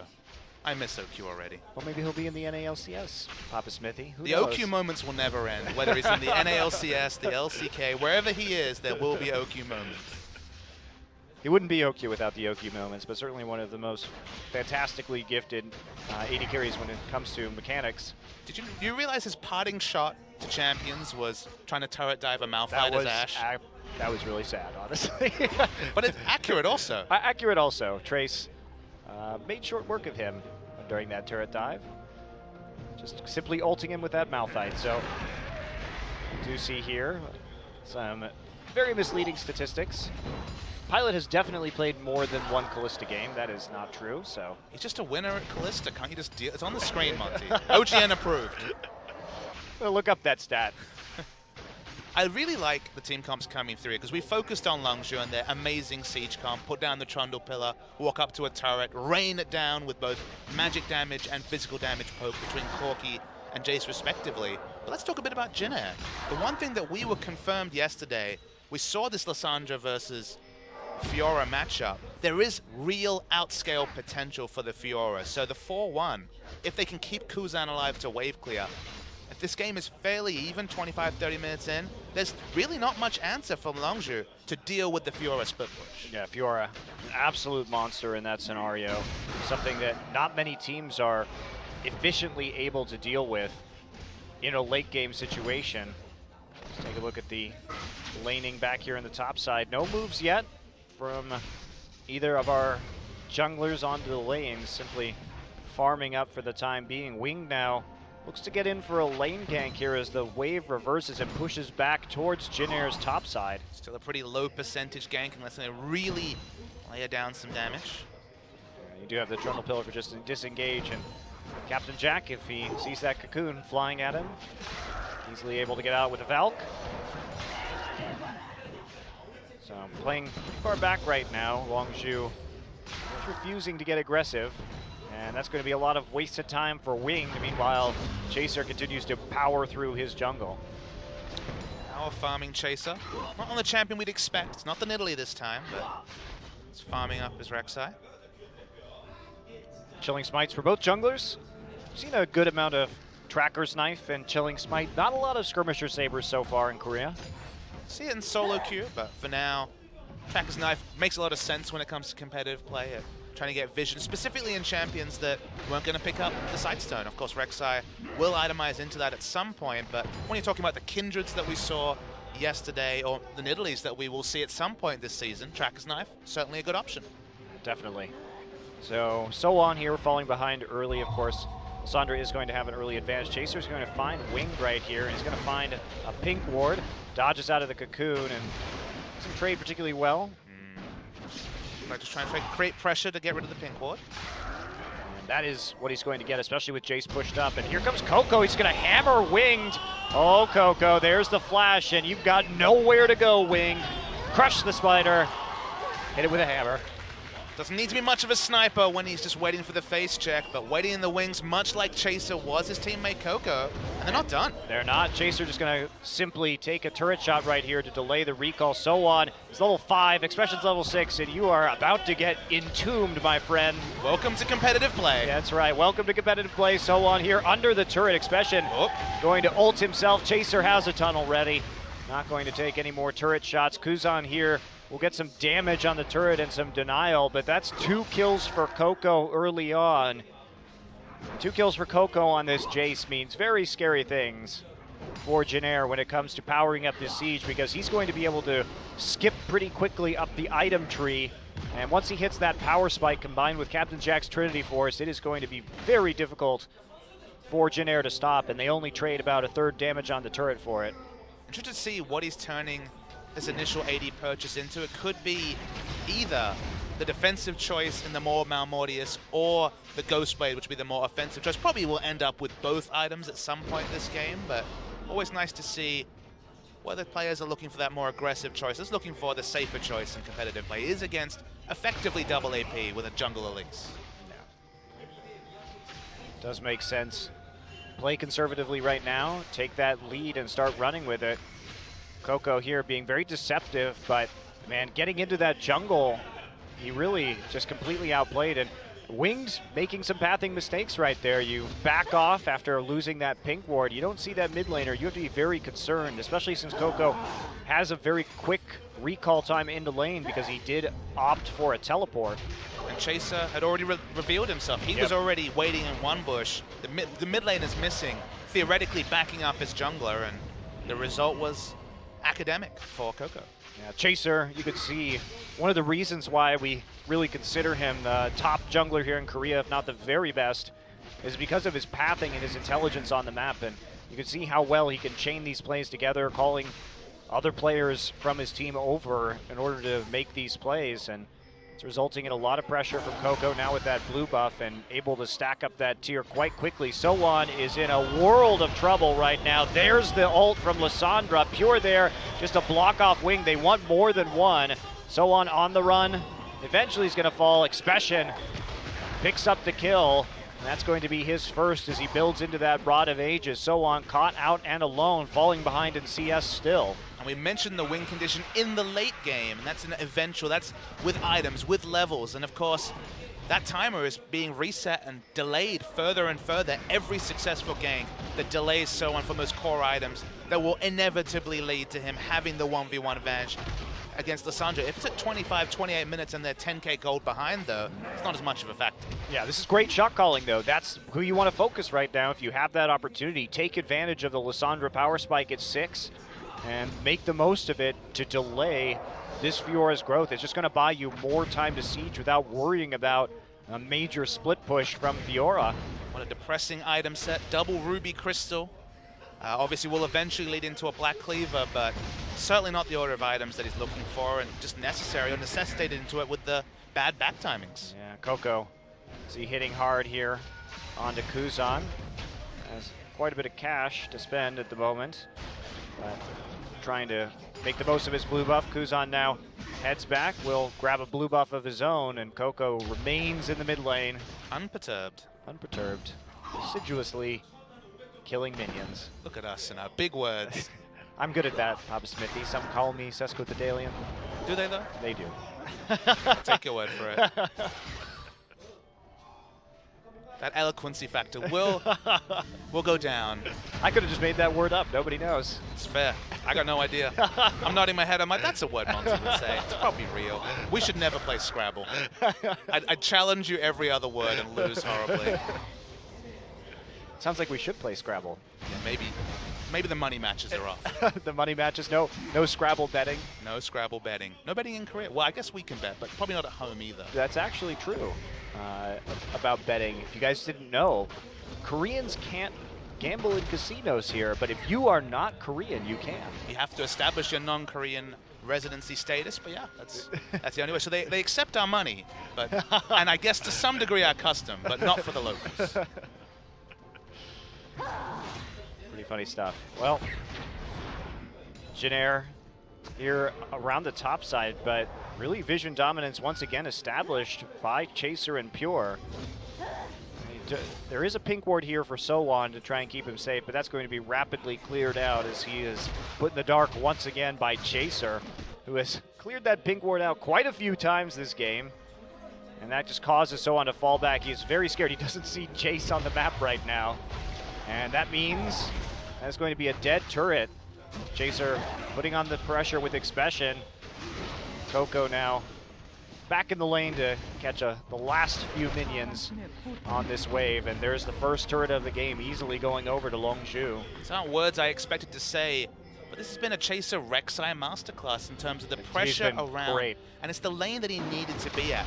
If you notice, Winged has been all over the map. Basically, after the failed gank and bot, has kind of left it to the wolves, and the result has been that Chaser has so far snowballed this bot lane, and Winged has been very low percentage in his forces so far as Longzhu just take down the dragon as Jin Air basically watch. And there we go. Coco actually going to get grabbed and destroyed right away. Kuzan with the burst damage. Captain Jack on the side right now. Chaos Storm moved over to him. Has to flash over the wall. He finds Che on the other side, who is quickly ripped back with a Fate's Call. Knockup comes through. And I don't know if they wanted that one, Che.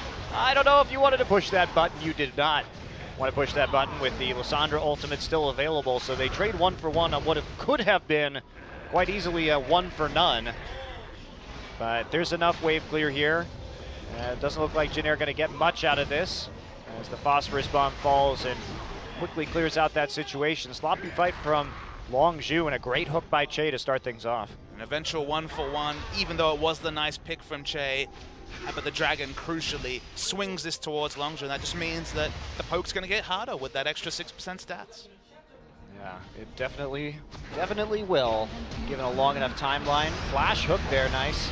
Putting Coco right in the box. And we just have some action here as another gank onto Sowon is going to cut our little replay short. Sowon way in front of everything. Fortunately for him, not going to die despite having 0 vision in the bottom side jungle. Gotta say, it must be very difficult shot calling wise to go from Trace to Sowon. Irrespective of what Trace was building, he is a safe laner first and foremost. And Sowon, he keeps pushing the boundaries as if this is a top-level solo queue game, and he's been rotated around for 13 minutes by first Chaser and now the rest of Longzhu.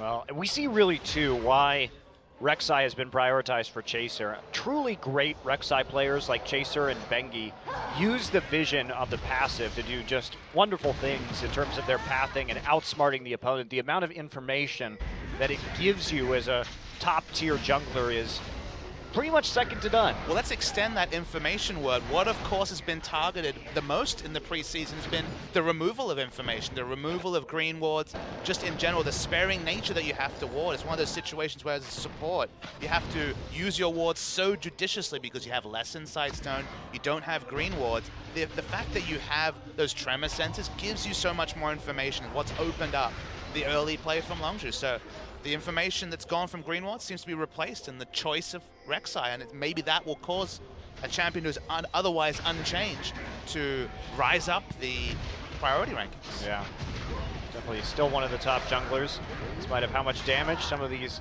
other junglers can do. And priority here from Longzhu looks well placed in the first couple of games, given Chaser's excellent Rek'Sai play and his ability just to create vision on the map for his team and get as much information as possible. So you see blue buff stolen right here, right under the nose of Sowon, who can't do much, and they are going to move towards the Rift Herald, and this is a perfect objective for Longzhu's composition. I mean, game on game, this is a perfect improvement on their game one, where they had a lot of information but kind of fumbled it, kind of didn't use the vision advantage they had, didn't play around vision, and in the end kind of paid for it. And this game, so assertive, they've got the advantage. Sowon is basically a free kill, has no lane pressure wherever he goes, so pick up the enemy blue, pick up things like the Rift Herald, and now they even give it to Expression to compound what is a 2-level and massive gold advantage that Expression has over Sowon. Right, and Jin Air too. Finally they have some wards on that side of the map, but Sowon's still so afraid of a dive here from Expression, like you said, with that level advantage. and the completion of the first major item, even though it's still stacking up. Chaser is here again just to keep pushing down turrets. You know, normally we would have expected the Rift Herald buff to maybe go to Coco or Captain Jack. Coco was the one who was there, and start setting up for the 4-1, but just threatening So-On more and more, just denying him. And this has been a really good strategic read by Longzhu that they need to take out this Fiora first and foremost in this particular game because it denies Jin Air their major win condition. Although Baron damage isn't something that Longzhu have in spades, they get the Baron and suddenly Victor doesn't have the right wave clear to be able to clear the waves as they approach turrets. This game is going to go pedal to the metal very, very quickly. So Baron would be, I think, a tip too far from a Jin Air point of view. And from 20 minutes onwards, they really need to keep vision around the Baron. Yeah. Well, Longzhu now playing a little bit more defensively in that bottom side. Winged is there, but Chaser is too. Good wards, much better ward and vision control this game from Jin Air than we saw in the last one, where it's a bit lackluster. But Longzhu up a turret right now, and that is only going to continue as the game goes on. Coco actually rushing a Youmuu's Ghostblade this game. It's been the big 80 item. You think about how 80 items have changed. Itemization for casters in particular is much more difficult. Ghostblade is the one item that saw basically a true buff through and through. It doesn't give critical strike anymore, but not that big a stat for Jace. So it is a very, very common rush. It shows he's not very worried about the magic damage coming through from Winged and Kuzan. And he's also got the the Trundle theoretically in a team fight to shred the armor that he's no longer able to quickly pick up, as armor penetration is much more difficult on the percentage side for a champion like Jace. Well, I mean, even flat armor pen has been kind of dramatically reduced in terms of itemization in the game. So, funnily enough, Ghostblade and Maw, Yep. two of the only items that have that flat armor penetration. the removal of Brutalizer certainly changed quite a bit. So we do have Coco now. You did see both side waves pushed up and everyone make moves, but they're not ready to commit to a mid-siege yet, despite putting two members of Jin Air in those side lanes. Jin Air just need time. They specifically need time for So-On to get these items, get these levels. If all four members are... Oh, as Captain Jack has the package. We haven't spoken about the package this game yet. Well, we've never talked about Captain Jack's package, so... We'll find time. Okay, there it is, though, and Captain Jack, well, that was different than what we saw from Faker, playing it a little risky there as Kuzan drops his ult on him right as he sails in. I have to say, Faker's package usage, much cleaner than Captain Jack's. Wow, bit risky there. True analysis comments in 2016. I mean, am I wrong? No, you're not wrong. I have nothing to say about that, Thomas Mooney. No, your innuendo game is spot on today. How about my analysis? All right? Yeah, fantastic, as usual. We're going to take a look at the vision from both teams on the screen right now. Get a sense of the relative lack of information that Jin Air has. Pretty scary beyond that river. Honestly, watching some movement by Lissandra. Just feels like Chaser turned on the style. This game, of course, has the tremor sense advantage that we've spoken to death about, but in general, Winged has been second to everything, or he's shown up for low percentage ganks, whereas Chaser's making plays and also smartly littering the Jin Air side with important wards. Yep, and here he is, back again, ulting straight into the Raptor pit. So 2 dragons now taken by Longzhu. We got a nice, healthy lead on that objective. Just wait for the 5-man grouping phase, because then the That's what I am waiting for, will Bob rain Smitty. down. You're always waiting for the 5-man grouping phase.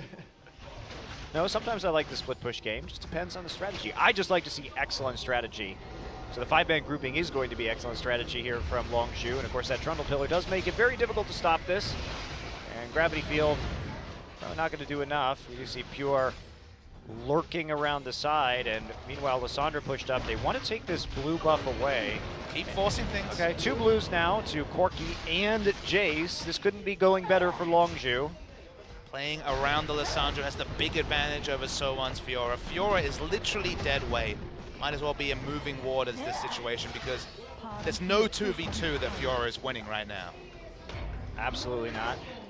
Trying to get some extra tankiness there, building into the Titanic Hydra. They want to go on Chaser. Chaser is very tanky, though, and here comes Expression. Will get hooked right afterwards. Has to ult himself. Winged, going to repel right out of the middle of that fight. And now Longzhu coming back. Captain Jack with the first kill of the fight. They're going to pursue Sowon, and there's a flash knock-up onto him as they keep on running through the gate. He will get torn out of the middle of the Longzhu scrum with the Che Lantern. And then Expression is there in the mid lane, and the dive is going to be coming. Wait to see if they dive. Oh yes, they will dive. Kuzan now there trying to escape, and he picks up one onto Expression. Sowon now back, has TP'd into the fray, and he wants to get onto Captain Jack. That will be dodged.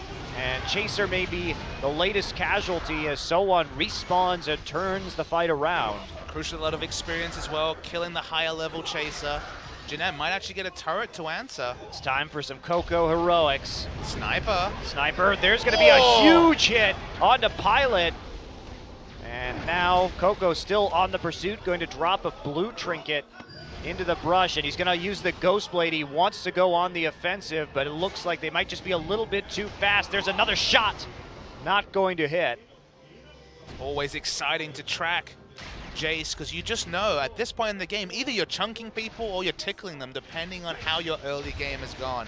And a 2-1-1 with a slight CS advantage, it's gone pretty well. Remember, Jin Air did initiate this fight. Shay played this really well, all things considered, though. Great hook onto Expression at the end of his Frozen Path.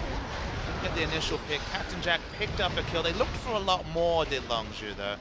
It was the Lantern that really spared the blushes of Sowon, because if a second person got down, that teleport play could never have happened. Yeah, Sowon backing off, healing up, and then TPing right back onto the dive. So Longzhu a bit of overcommitments. They didn't have a Lissandra ult, and that allowed Kuzan to walk forward and pick up the kill onto Expression.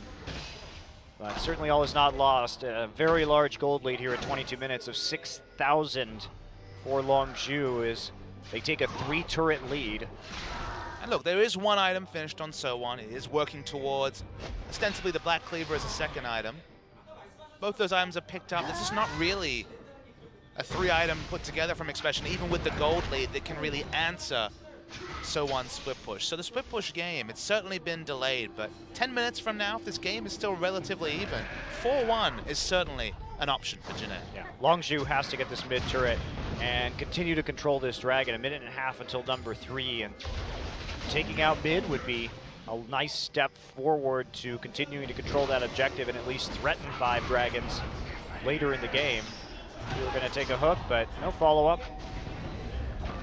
Has the Eye of the Equinox completed for a big load of health there, so still very tanky. No real incentive to go in on Pure even if you catch him. Coco now playing with Sowon, just getting a little bit of turret damage down. Will back off, and red buff steal coming through. Jay gonna pop the box, not gonna save his red buff. Pure has to flash out of the gravity field. But Captain Jack nice and buffed up right now. Coco still trying to keep the wave right where it is with under 1 minute until this dragon. Expression now put on mid-turret killing duty, but Jack is here too. Not gonna find an auto before the wave melts.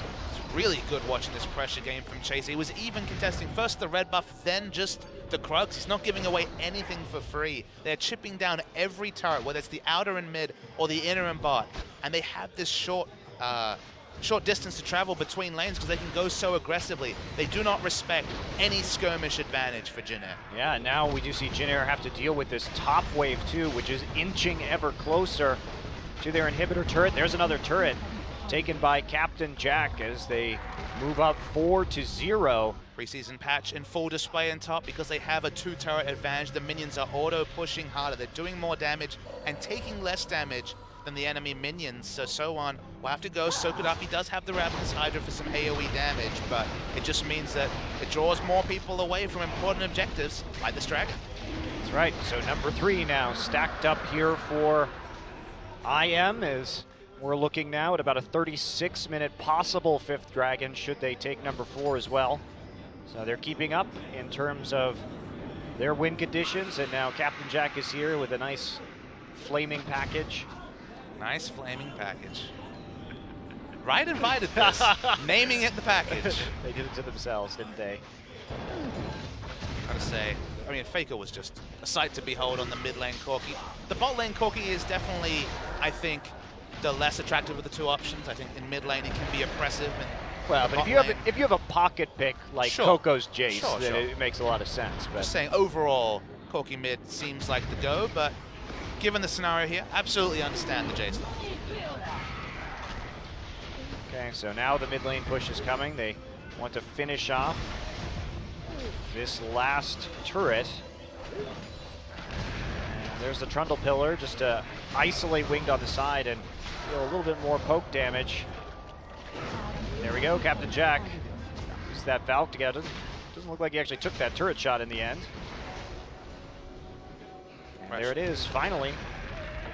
So one inner turret remaining, and that's it for Jin Air. So1 only able to find farm. Sandra will go and stop the minion wave as it crashes into the outer turret. There's not a single turret down for Jin Air yet. That is the pressure. Grim. They haven't been picking up their own buffs, both blue and red, I believe. 2 rotations have been picked up by Jin Air, and they just keep pushing out, and the global gold is the advantage here. And there's the Trundle again, just breaking up the composition and allowing for that easy poke. Jay gonna go in with a hook and actually takes out Pure, so they get a nice flay into the box. As Pure gets too far forward, tries to use his ultimate, but there's not really any tanky targets for him to select. See the power of the pressure. All the gold comes from first, the massive amount of turrets there ahead, 5-0, but also the CS. So1 has been living on scraps. He's almost 100 CS behind. Yeah. Flame Horizon Ironically. will be probably crossed by Flame's teammate, Expression. Not flame approved, that one. We'll just assume Flame might have done better, so. That's true. I don't know about that. Not a Flame believer, are you? I'm not a flame denier either. He's the closer, man. That's his position. We learned that in China. That's true. He was the LGD closer. When they either didn't care about the result of a match or had it in the bag, Flame came out. Yeah, that was pretty sad to watch him come into Worlds after LGD had already pretty much assured their elimination Worth noting in the that group stage. Worth noting that in the summer season, Flame did have an impressive string of results as a starter for a few weeks. It was slow to warm up in the spring season, but it's going to be great to see him in the lineup when he finally does get there. But honestly, Expression struggled last season with stronger teammates. He's leveled up accordingly. Well, it's very interesting to see Expression because really as a player, known as a strong laner, but kind of a mindless split pusher. But in this game, he's been putting the pressure on in all the right places, and he's going to TP in right now, right behind. It's going to be matched by Fiora, but everyone is there. Jin Air is caught in a very dangerous situation where they're going to be repeatedly poked, and they have nowhere to go. And they wasted already an ultimate coming in from Kalista. Now Chaser going to try on the engage. They do throw it down. Coco does pick up Che, and actually Jin Air escaping without too many losses so far. Crucially, So1 was able to slow down. Oh, they're still going. And Captain Jack trying to wade through this Chaos Storm. Chaser going to pop forward, and there's Expression. Grabs another one and slows down So1 for Captain Jack to finish off. Great snipe at max range onto by Coco onto Kuzan. And that's going to mean another turret and an inhibitor right now. That's why he picks up the Jace. He has the mechanics. He's very good at that long-range snipes. And when it's double AD and some more range champions, the turrets, the inhibitors, they all just go to dust. Well, Jin Air, though, putting themselves in that very risky situation by catching themselves so far out of position. And Expression getting that neat little teleport behind with all of the vision that they had in the enemy jungle. And now Chaser on the fast track, racing over to Baron with his ultimate. Now we do see Wind coming in. He's a lower level. There's going to be plenty of people peeling away. Baron's at 5,000. And that will be denied. Hey, Winged, Sammer time. More spider crushing commencing. Pure actually finishes off that kill with the help of his Ignite. Coco's doing just immense damage. Oh no, he just actually killed him with Chomp. As you do. As you do. It's worth knowing that So1 actually was dealing with Expression in the backline, so he actually spared the blushes a little bit. If Lissandra had been able to either go past So1 or ignore him, they would have been a much faster end to that fight. So So1 did his best, but just indicative of the game plan from Longzhu. far enough behind that he couldn't kill Lissandra in a melee matchup on the backside of this fight. We're watching the replay now. It was all on the backside of this really. That was just a single pick. It looked like they would get out from here, but the re-engage with some flashes is what brought them a re-entry into this fight. Yeah, Jack with the short Valk and does manage to power his way through the Chaos Storm. Meanwhile, more fighting will make that replay a little bit shorter. Expression did catch a large wave in the bottom side and now pushing his way towards the bottom inhibitor turret. It's 4 kills short of a perfect game. Yeah. No structures for sure. Not even a hope or a sniff of a dragon. Yeah. There we go. That Baron buff, Oh. Winged, just gets obliterated. Has to flash out after coming down from his repel, but the Jace is still on. Here comes Expression. Does have that opportunity to come in. Not going to take the claw and instead just focus on clearing out the remaining inhibitors. Seems like Coco's finally found a team that can play a Jace comp with him. Wow, I'm actually impressed. Here we go again. Coco now back into hammer stance, finds Winged. Expression there, zoning out Pilot. Caught on the outside. And that's a double kill for Jack. And meanwhile, Kuzan under the turret. Jack has to run away from the Victor ultimate. Chain now trying to run away, but there are only super minions in that direction, and Death, as he is trapped against the pillar. Triple kill for Coco to go alongside Jack's double, and Longzhu will close out this one 2-0 after struggling a bit in game one, looking very impressive with Coco's Jace in game number 2. You have to say that when Longzhu is firing on all cylinders, all 5 looked like carries. They were fighting for kills at the end. Even Pure picked up a few on the Trundle. This is what can happen when you stack a lineup with talent. When you start winning, when you start sniffing blood, players like Coco and Chaser, specifically around Soan, the solo queue specialist, they played around him and denied him a relevant point in this game. It was a 31-minute game, and it felt like Soan got to play, what, 2 or 3 minutes of League of Legends, then watch gray screens and watch minions die in front of him. It's pretty much what you have to do around Fiora, though. I mean, there's a reason why we see her banned so much. If you don't check her power early like we saw Longzhu do, she does become an absolute monster. And Chaser, for me, definitely the MVP of that game. Just astoundingly good vision control and pressure, making sure there weren't going to be flanks coming in on his siege line, and very smooth rotations from turret to turret as they rapidly knock down all of the enemy structures. If you're a Longzhu fan, game 1, played around globals in a difficult, hard to execute comp very well. Game 2, decisive, very decisive. And this is a team, adding decisiveness to a team with talent does mean that I think we're going to be talking about them in the postseason. Yeah, so there we go. Longzhu lives up to expectations after those little bit of a road bump there. Neo Blaze as Lust Boy, Captain Jack, not And Flame, he's in the back room, I guess, but he's used to it. He likes watching the games from the caster green room and collecting a paycheck. oh dear. All right, well, we'll be Samsung versus EM Fire in our second series of the night. We'll be back in just a few.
Coming up next, Samsung, EM Fire, 2016 Coca-Cola League of Legends Champions Korea Spring, Round 1.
이렇게 누르고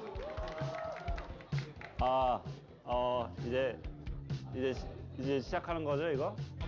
와, 벌써 롤 챔스 시작이라니 정말 놀랍네요. 이제 네, 사람들 한번 찾으러 가볼까요?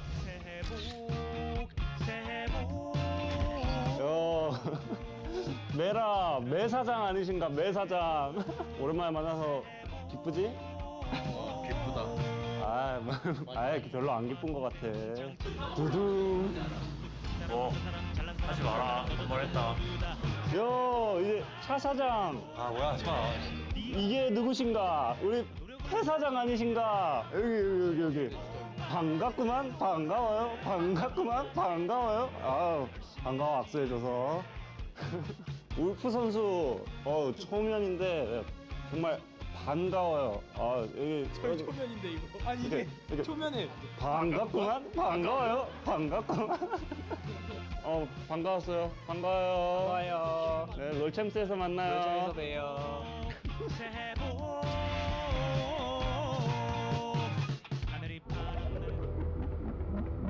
Will find you acting on your best behavior. Turn your back on Mother Nature.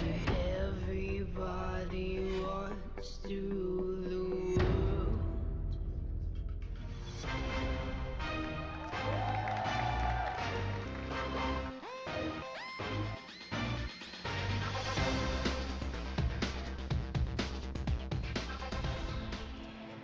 Welcome back to Champion Spring, and Coco is your Korean sniper MVP. Bring back his Jace, and he robbed Chaser of the rightful MVP. So that's okay. Only word to describe it is daylight robbery, but Chaser still, he put out the pocket Jace. You know, some players have a pocket Varus like Athena. It's always been Jace with Coco, and he played it great. Yeah, really fun to see again. And we saw a lot of these max range snipes coming through, like the one you are about to witness. Wait for it. Flash. Wow. Gate snipe. Absolute beauty onto Kuzan. You don't even risk flash EQ unless you are quite the Jace player. Extraordinarily confident, one might say. That he is, and Coco last year really showing that he was the second best Korean mid behind Faker. I think a lot of Longzhu fans were smart to temper expectation before their big re-debut as a team, but man, wind in the sails after that series. Yeah, for sure. And we are going to go into our MVP interview with George here to translate. Take it away. All right, Champions fans, this is George again. So today's game versus Longzhu Island versus Jinair. Longzhu was able to beat Jinair 2-0.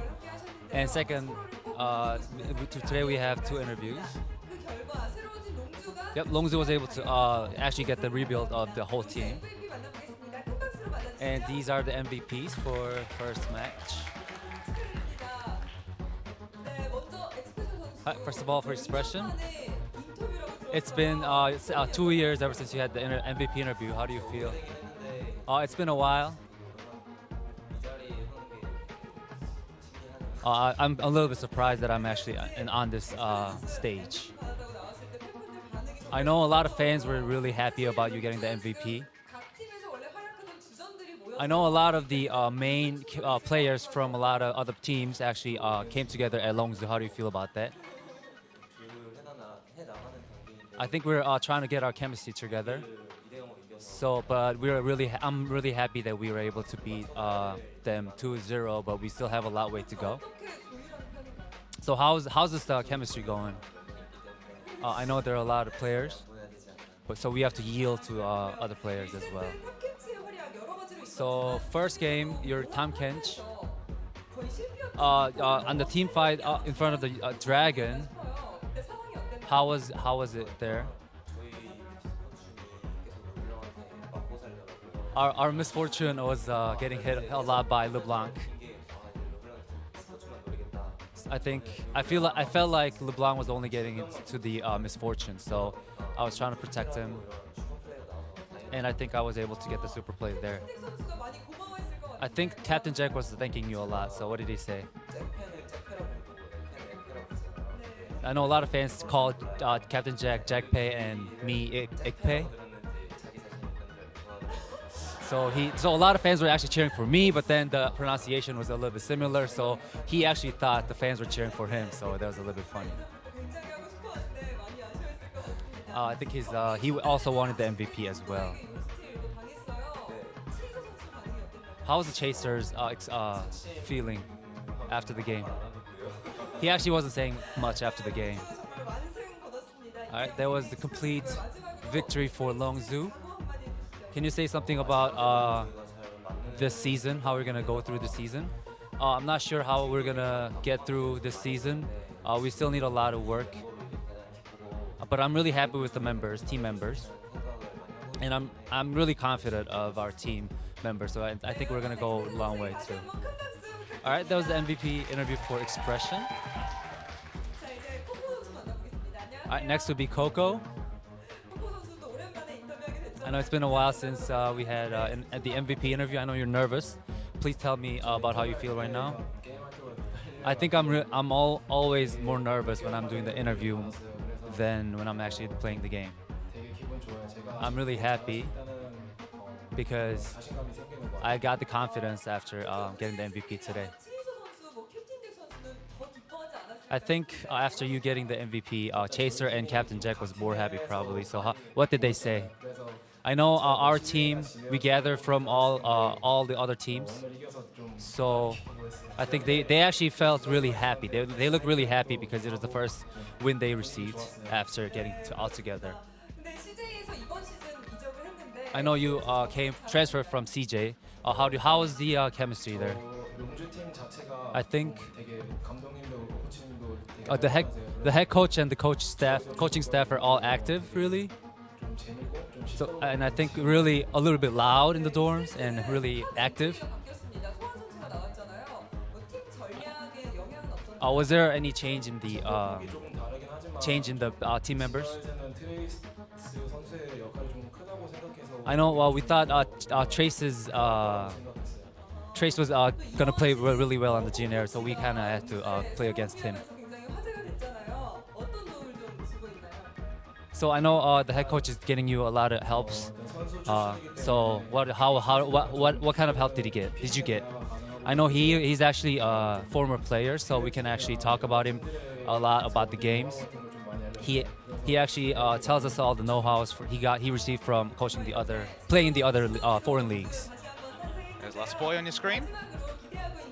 Sure, got a lot of knowledge from the NALCS. Yep. So I'm waiting to see if you break into a smile. Nope, you're keeping it serious. Good job, Monty. All right, anything to add? I think I'm worried a little bit. I think I was a little bit worried if I was actually going to be able to play well. But after today's victory, I think I'm a little bit confident. But this is not the end. We're going to get better every game. All right, that was the interview for Coco as well. All right, take it away, guys. Thanks, George. And with that, Longzhu living up to their early hype, at least in their first best of 3, although it wasn't against the most challenging opponents, as Expression surprisingly makes a debut over Flame and plays quite well. And look, it's probably not fair to call Longzhu a Korean super team. I think SKT holds on to that, especially with Marin going to Duke. It's more of a sideways movement than you'd expect when we're talking about the MVP of Worlds moving away from your team.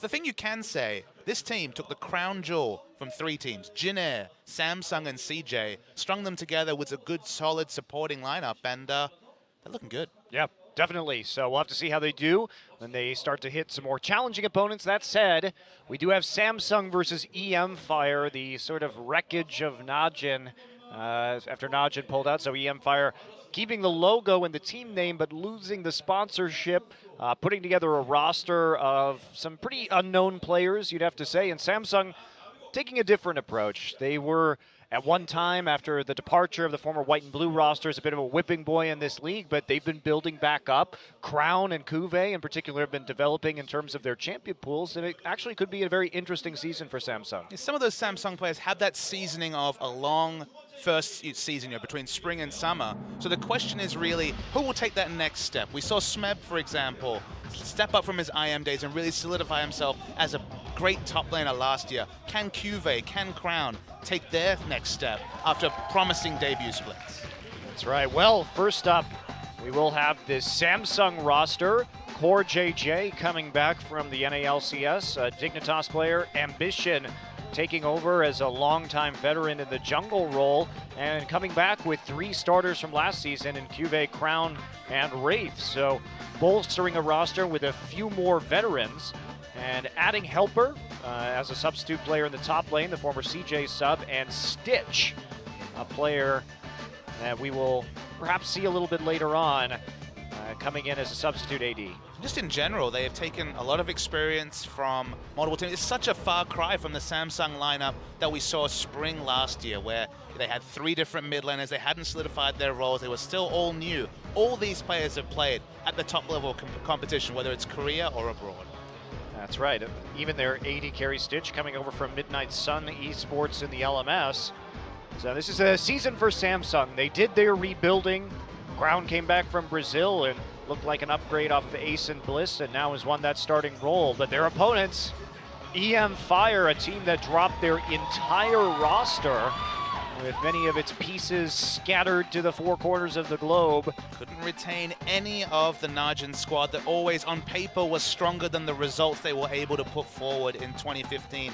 Edge is probably a player that some of our viewers might be knowledgeable about. He, of course, played for KT Rolster to some degree behind Nagne last split, but certainly not any household names. And I guess it's going to be one of those scenarios where we don't expect a lot from this team, so it's going to be about setting grounded, realistic expectations. We want to see something, whether it's team play or some individual players, for them to build around. Because it's going to be a very long season and potentially long year for EM Fire, so you kind of have to look for the diamonds in the rough. That's true. Cougar, their support player, probably the most well-known of this new roster on EM Fire. He was a former Najin Black Sword reserve, and then he went to the LMS where he played as under the ID Lupin on the Taipei Assassins, TPA. But now he is back to a support position, did play AD carry there, so a bit of role swapping going on. Hippo, we have seen a little bit of as Young Boss in the Kespa Cup on the Team Young Boss. They did not make it very far as an amateur team, so a lot of rookies to champions this season for sure. Champions, rookies, and also role swaps. You spoke about some of them. Crush as well, their jungler, was playing AD mainly as recently as 2 months ago before he's changed over to the jungle position. So there's going to be a lot to iron out, and even though Samsung have some new moving pieces, we basically have 5 moving pieces. The whole playset is moving from EM Fire. Yeah, very interesting. So we assume that this roster is going to take a while to be comfortable. Could be this year's Spenu, or 2014's or 2015's Samsung 2 early on. Samsung did make some headway as the year went forward, but this roster right now does appear to be significantly stronger than it was last year. But if you look at Spenu as an endpoint, people are tipping Spenu to finish 4th, 5th this season from dead last season. So there is a future where EM Fire can put together a strong performance. And look, for all we know, it could be now, but every indicator we have as analysts is saying that they are going to heavily struggle this season. Yeah. Well, Cuvée, man who has been slowly improving over the course of his career, and he and Crown with major solo queue gains. Crown at one point even #1 in Korean solo queue during the offseason, so he's been really powering up, and it's been impressive to watch. To give you an idea, Cuvée has 2 accounts higher than the highest placed member from EM Fire.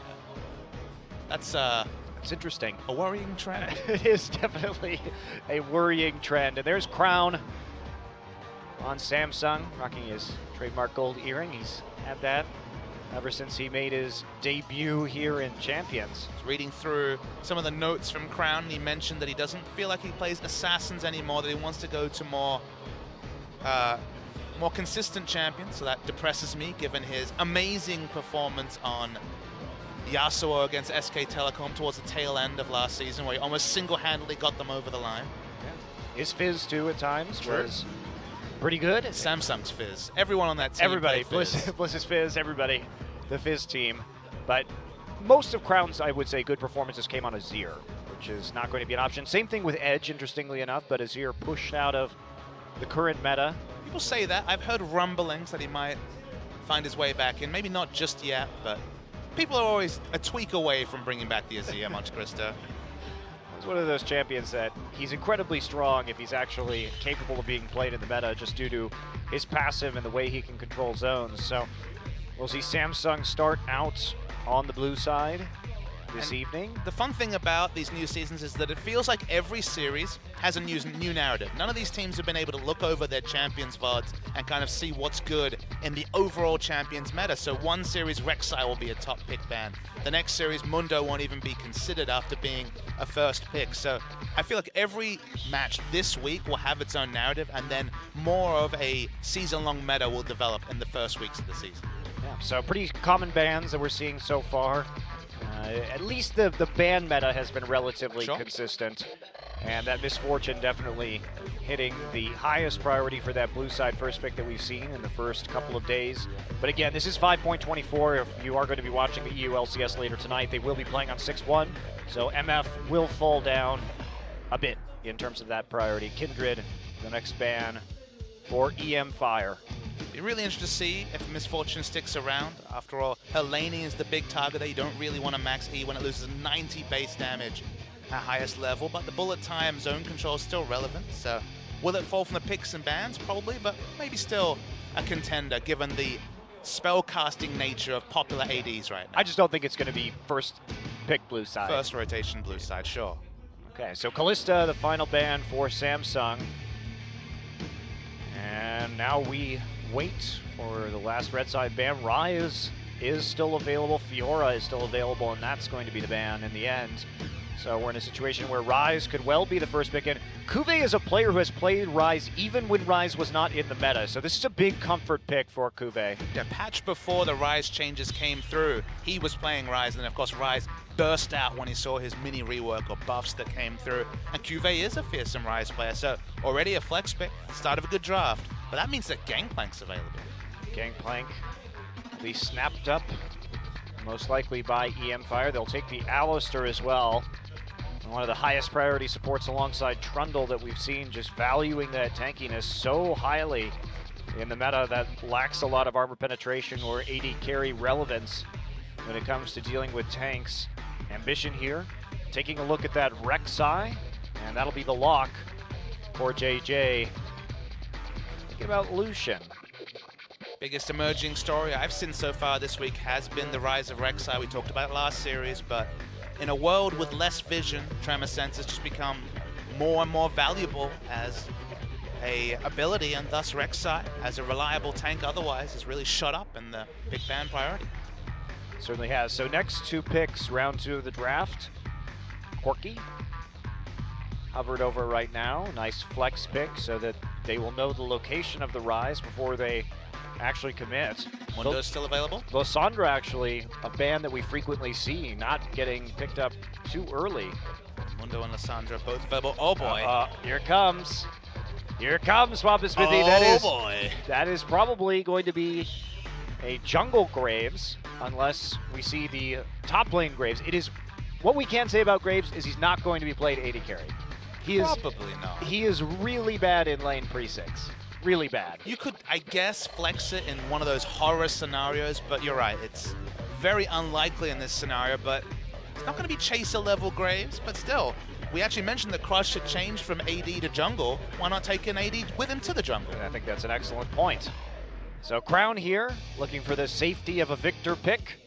And we have seen that. Victor LeBlanc be highly prioritized when you have to go in blind to a matchup, and so that'll be the lock. And Trundle, the solid support, maybe coming in last here just to push this Graves out.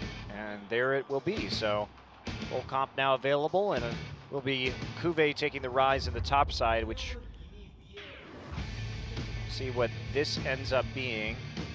It could be top Graves and Poppy jungle. As weird as that sounds, that is a thing that can happen these days. Feels like Poppy jungle and support have kind of been the two roles, at least in Korea, that she's been most popularly seen. And her W ability is massively strong against dashes. So for example, the Rek'Sai Burrow would be interrupted by the W.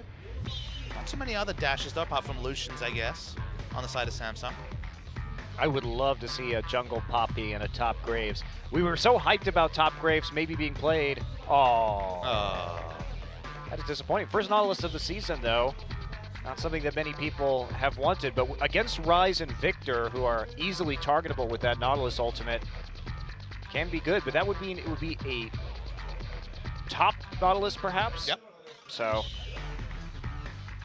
Teams have definitely experimented with top Nautilus. You have that freedom of build, as most tanks do. Rod of Ages is an option. You could just go for the Righteous Glory.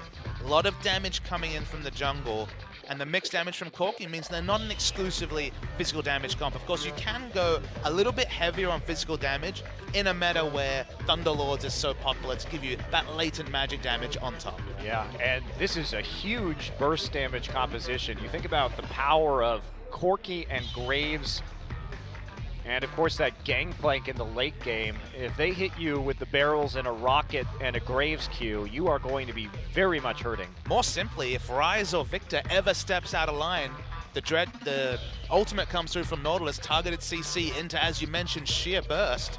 This is spicy, and that's great to see from a new lineup of unheralded players. They're going for something rather than just trying to play the meta. Yeah, I really like it, actually. We'll see how Hippo does on this top lane Nautilus, something that we saw Trace play quite a bit in the last year on Jin Air, but not something I expected to see coming into the early parts of the 2016 season. Kuve back on his rise, and both teams have some pretty nice late game power. Should be exciting team fights as we head into game one here. Just the ambition rotating around QV. If you get this Rise going, even Nautilus tankiness won't be enough to stop the oppressive Rise in the top lane. Indeed. So game one here coming up. EM Fire versus Samsung.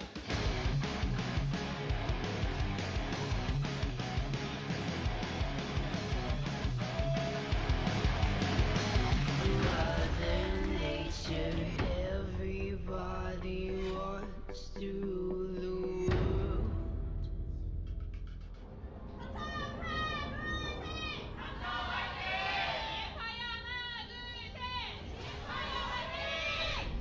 Nice spasm camera there to start it off.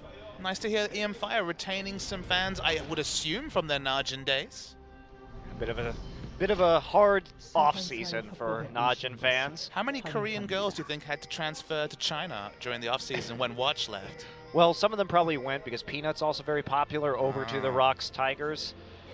I mean, relocating to China is a bit more of a big move to relocating to Rocks Tigers games, Monty. Yeah, well, relocating to the LSBL is not exactly a glory move here from Watch. I think of it like pro soccer players going to Qatar for their last payday. Or to the MLS, you know. Pull a Beckham, just head right over to the LA Galaxy. I like how we both went closer to home, because I was actually born in Qatar, so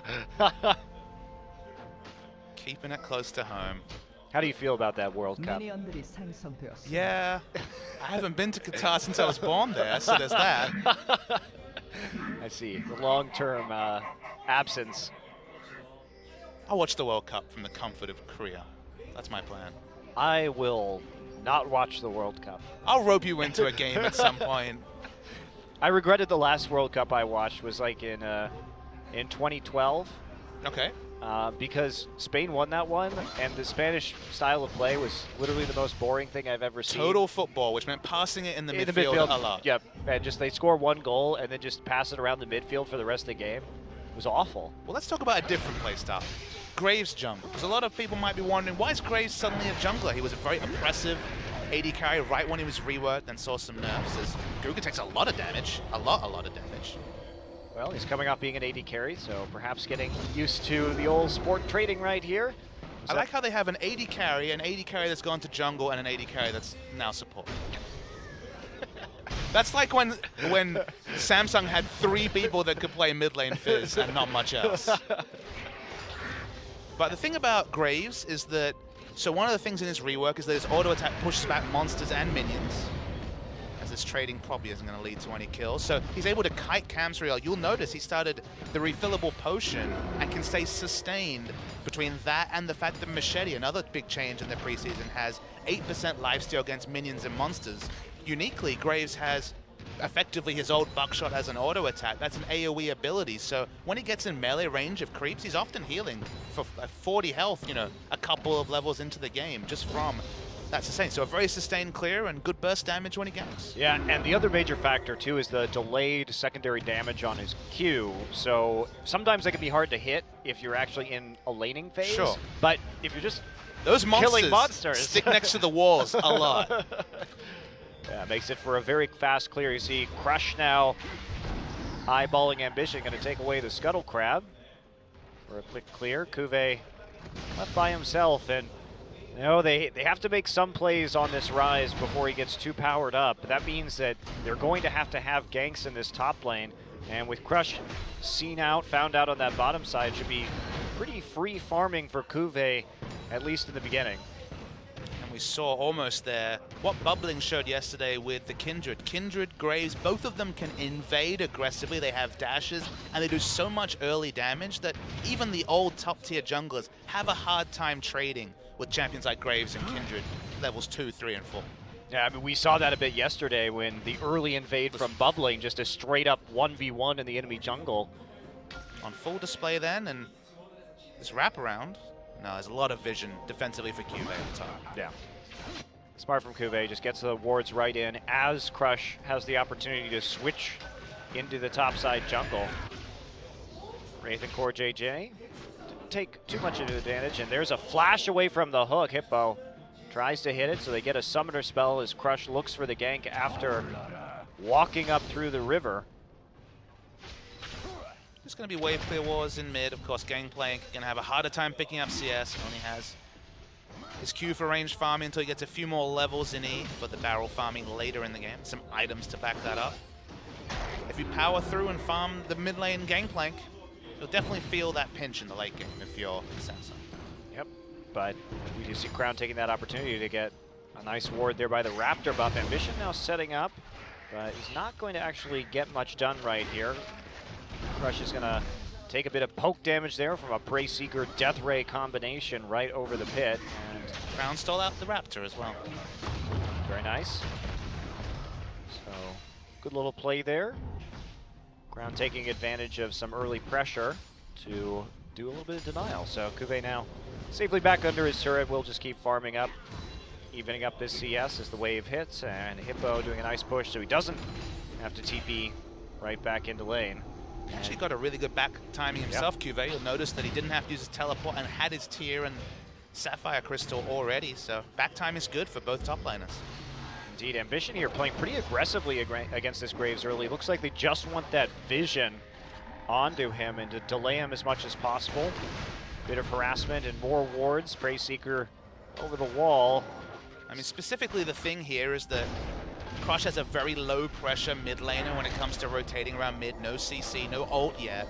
Actually, the ult just achieved, but you can feel very confident invading when it's a pre-6 game plan that's going to react from the mid lane. Well, it's also just important to keep eyes on him right now, too, so that Cuvée has that opportunity to free farm with his Tear and really scale up into the late game. And that's going to allow it. They have pretty much total vision around this Graves, as long as he's on that bottom side. Making it quite easy. Cuvée starting to trade a bit more aggressively. Big question for Samsung and big question for Ambition, who's a player that looked near the end of his career in the latter days at CJ, now revitalized or potentially revitalized over on this Samsung lineup.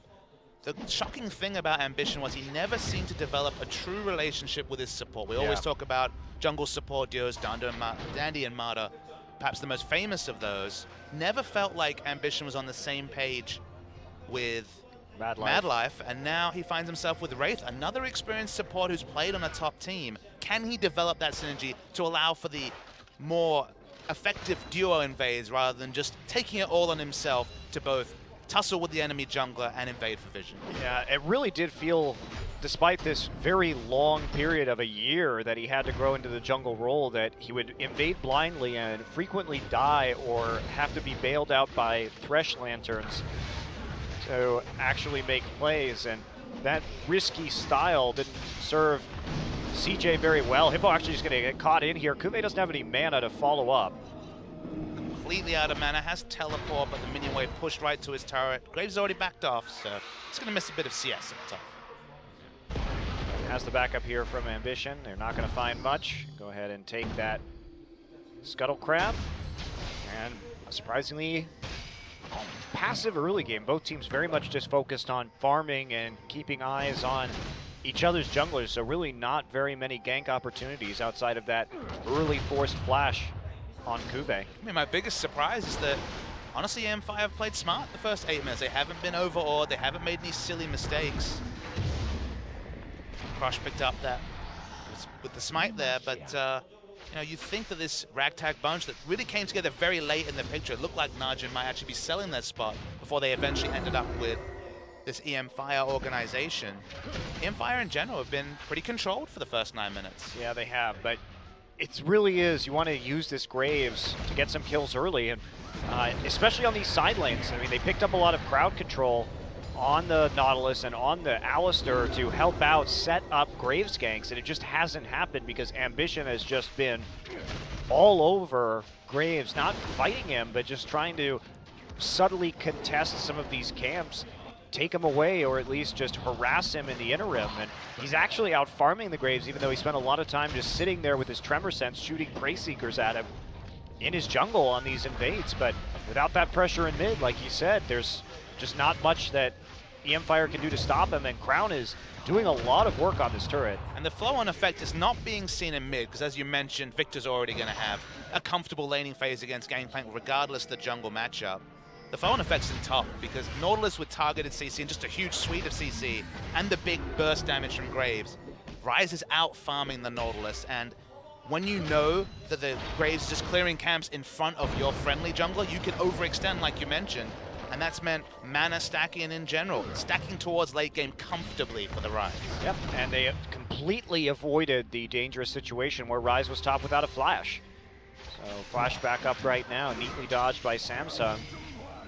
Now Edge does have the barrel clear, more of an opportunity to prevent that damage. They're going to TP, actually, as Ambition going to get caught out, and there's the ultimate from Nautilus going to get that knockup, and Ambition gives up first blood, crushed by Graves right in front of the Dragon Pit, and they'll chain that right into an objective. EM Fire should look into volleyball sponsors because they completely bounced Ambition into their AoE, layered it nicely, pick up an objective.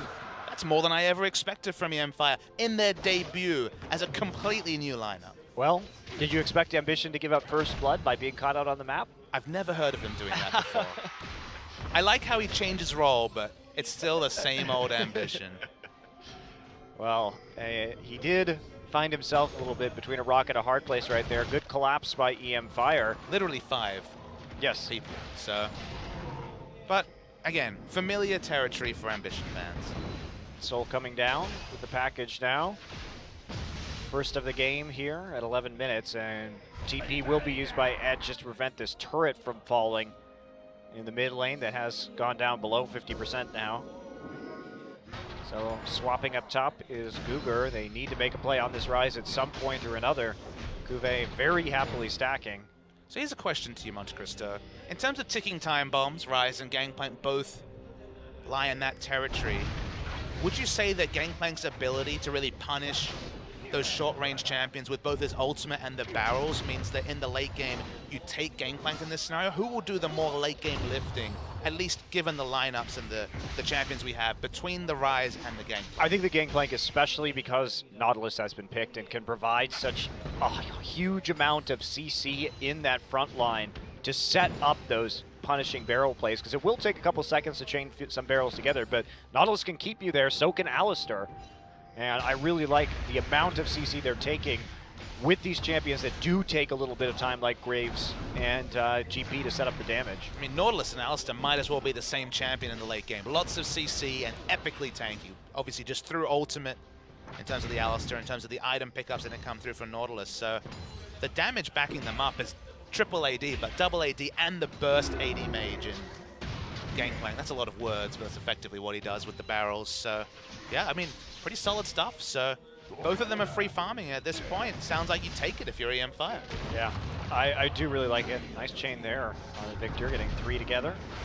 Luger now here, and Hippo will start trading. He has to be a little bit careful there against Kuve. He's going to dodge one of the Qs and Out of mana. Yep, finds him out of mana. There's a Gangplank ult coming through. Kuve in a bit of trouble. Hippo here. Who's going to win this duel in the end? Kuve has to turn around, but he doesn't have any mana. And Hippo going to take it. Ambition wants to get the dive down, but Hippo just has too much HP using that corrupting potion to get back up, and not respecting the Gangplank ultimate will cost Cuvée his life. It's a real big surprise here. We built up Cuvée in the pre-match, so of course gets solo killed. Well, by Hippo. Solo, quote unquote. I'm there sorry, was a global ultimate there. Gangplank wasn't in the top lane. What are you talking about? You can keep your asterisks to yourself. Okay, I guess I will. He was solo killed in the top lane. Okay, now say it with higher energy. Nope, sorry, that's all you get. I'm the play-by-play caster now, Papa Smithy. I decide how much energy there is. There needs to be a meme with you talking to Doa, who's the play-by-play caster now? Not for much longer. Yeah, I only have to take that mantle for a few more weeks. I hope. Yeah, this is Korean esports. We'll wait and see. He's on the way. He's in the mail. The package is in the mail. We'll see. We shall. Crown actually going with a fast Frost Queen's claim. Yeah, just getting a bit cute here. Does have the oranges though, but that chip damage really doing work. Ambition now looking for a red steal. Crush is here. He's going to see this immediately, but he doesn't have an angle to collapse with his mid laner. Still gets it, as we do see Ambition backing off, not being over bold. Nice denial there on the sweep of the ward by Guger.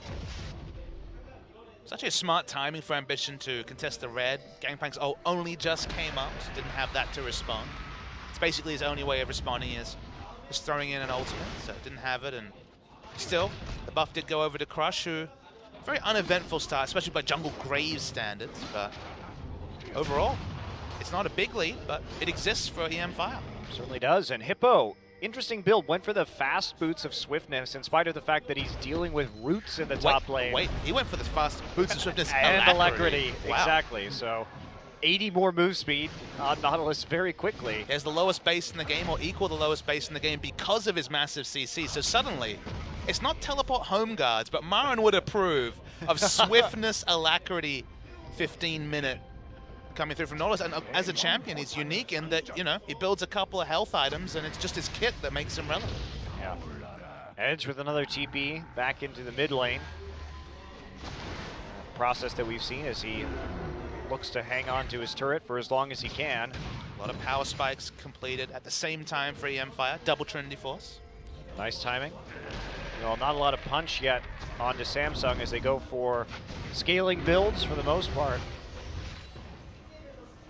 Haven't really seen much of the bottom lane matchup, but as far as we can tell, it's been far more after they were tussling a bit at level 1 and 2. Graves also, it's worth noting that his auto attack does chunk turrets pretty well, because the extra bolts do apply to turrets as well. It does a bit reduced damage, but still. You have to get pretty close for that to happen, though, which against a Ryze might be slightly dangerous. Oh, you think so? Yeah, maybe. All right, Crush actually going to get knocked up right now. Ambition getting kited. Both junglers have red buffs. There's a GP ult just to discourage any further aggression. TP going to come into the backside, and Bug Splat, baby. That was epic. Man, how bad could 6-1 have been? Yeah, really. All right, we're going to launch back into the game right now, guys. I don't think the players have been affected by this. We do have this happen from time to time. You got to see our observer PC desktop. Beautiful. That was some epic timing. Just as the teleporter finished channeling. But I was ready. I was ready. My Crash play-by-play was excellent there. It was actually. We're bug splatting out of control right now. Usually it'll take a few times. Oh, here we go. And we do have other observers, so looks like we had a few deaths on the side. Graves picked up some kills. Yep, Graves did. Well. And a turret. So early edge to EM Fire. We do have multiple observers in the game, so we can just switch over to a different one. Yay, Graves. I love Jungle Graves. Very exciting. Let's take stock of what happened. We saw the channel being completed by Nautilus, and he obviously has extra assists, so clearly some Wombo burst and CC came through. Yep, Cuvée also followed with the TP and then died. Well, Ryze didn't get punished in lane, but teleports haven't been kind. And you even mentioned it. You expected the scaling between Gangplank and Rise, the two ticking time bombs of this game, to go in Gangplank's advantage just because of the suite of CC between Alistar and the Nautilus. And Fire, they're not done pushing advantages. This is the unique thing. We've seen rookie teams, Anarchy from last split, for example, have good early games, have good mechanics or play smartly in the early game, but pushing advantages has always been something that's eluded new teams. I feel like EVO was unique in being a team that could push advantages despite being a very new team, and Fire, so far, it's very early, but they're pushing advantages more smartly than you'd expect. Yeah, Hippo on the bottom though. Core gonna go for the dive, does get the kill, but hello, heal, is that gonna be enough? Yep, just barely, comes out with sub 100 HP. He does have wards, so he knows that there's no follow-up from the friends of Hippo. But here comes a Herald-empowered push on the top side. Kube doesn't have a lot of answers to this. Trinity Force also completed, so a lot of turret damage. Smart to rotate the Corki into the empty lane. Feels like it's going to be just a matter of time until top lane goes down. Indeed, and no turret taken on the bottom side. Not enough HP as Core has to take his kill and then head on home. First of the game, however, for Samsung. Spinny Fire all the way through. Ever since Nautilus got that edge up top, then teleported and again punished Cuvee. The edge up top, that's very true with that ult in the 1v1. But anyway, Cougar now going to go ahead and get CC'd here. Kube just continuing the follow-up, waiting for that ultimate to run out. And he's not going to quite be in range. There's a Q, not going to hit. And can we get it? Yes! Kube in the end picks up the kill. They do attempt a TP from Edge, but they aren't going to complete that channel. Edge thinks better of it and backs off. Meanwhile, Core not going to get the finishing hits onto this turret as yet another mass recall comes through from Samsung. They have to head back to defend at the bottom as that wave moves towards the turret. Can't give up that farm onto this Rise, so they need to keep rolling to have that late game damage. Checking in with the Jungle Graves. Crush, just like Dardoch in Team Liquid Academy's earlier game, going for Rushed Ghostblade. So true. Well, that's typically the Jungle Graves build that we've seen. You and I were talking about this a bit earlier, but Ghostblade into Sterak's is typically what we see on Jungle Graves.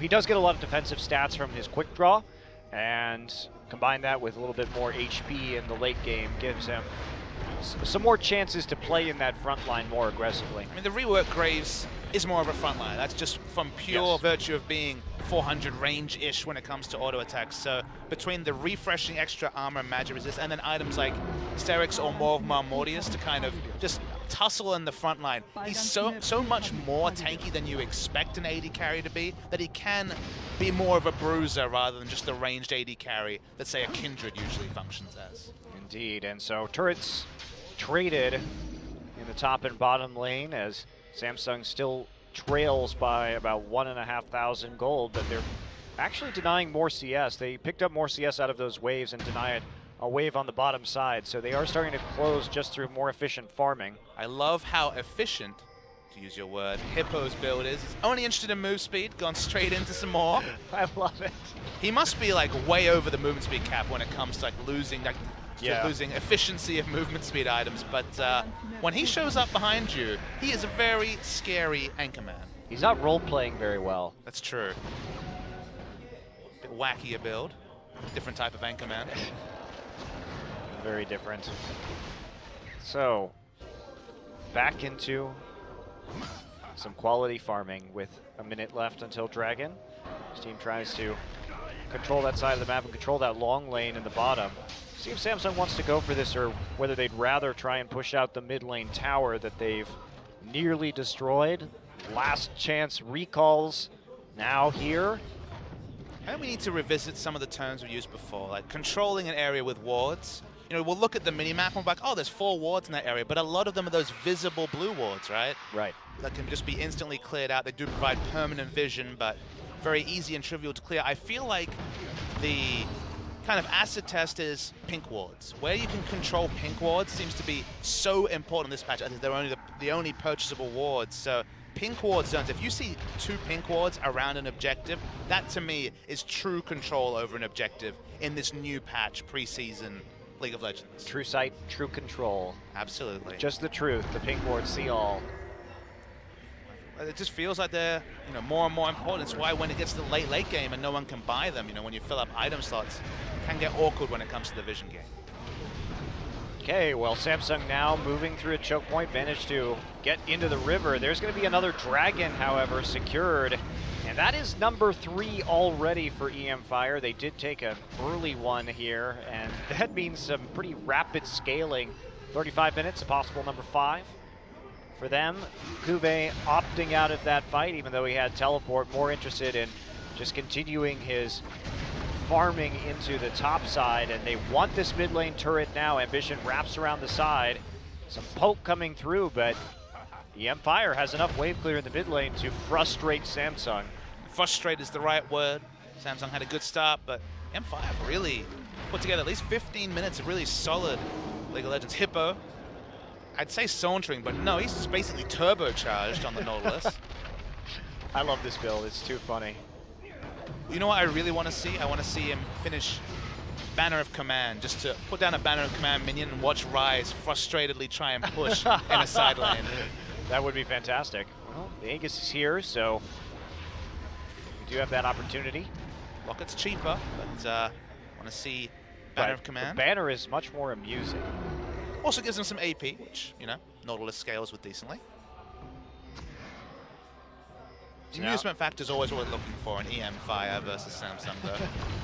Well, consider me amused already with movement speed Nautilus.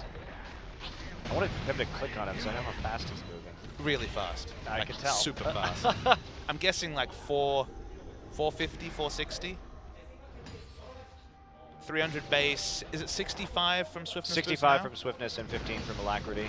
Should be. It's already 380, and then you go over the cap. I forget what it caps out at, but yeah, a lot. He'd buy more movement speed if he could fit it in. Little dodge right there on the barrels as we head into lots of mid-wave clear. Well, no one wants to do anything, and all the waves push very slowly back and forth in the side lanes. This has been the tendency of this season so far. It is a young season. It is perhaps a ARAM season. I was going to ask, is this a reality of teams just getting used to the new patch, or a reality of the patch that we seem to start having these mid-lane standstills basically in every game we've seen, barring maybe one of SKT's more impressive victories? Yeah, it does seem to be quite common, and it is accelerated by lane swaps. But the slow pushing, certainly a major factor, and minion wave control really dictating who is in mid at which time, and whether you can get just that slight amount of chip damage over time on your enemy's turret and take out that mid lane where you can actually start getting some jungle control. Just feels like 5 people get in mid, then every 10 seconds someone pops a Spooky Ghosts. Yep. And no one pushes anything. Yep, that's how it works. And strangely, I mean, the mid turret has taken so long to fall in pretty much every game. Reminds me of back when I was casting LPL, and every game was Azir versus Xerath, and no turrets fell to 35 minutes. They just wave clicked all day. That doesn't sound like the LPL I know about, Smithy. It's changed since then. For the better, for the worse. I mean, in terms of results, certainly for the worse. That's fair. Wave clear, wave clear. Nautilus is coming quickly, Monty. Like super quickly. Yes, he is. Right back in the mid lane. In time for some more high-quality Trundle traffic cone zoning. I feel like Trundle also stops things from happening better than most champions. The buzzkill that is the traffic cone, known to players worldwide now, on such a short cooldown because you max it first. Then you go ahead and chain it together with a nice gravity field for absolutely no mid lane damage. It's great for sieging and it's great against sieging. Hooray.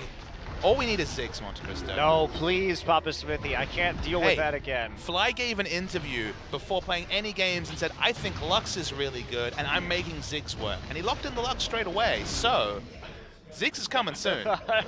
I saw him in that interview. Said it. He likes Ziggs with Herald. So dirty.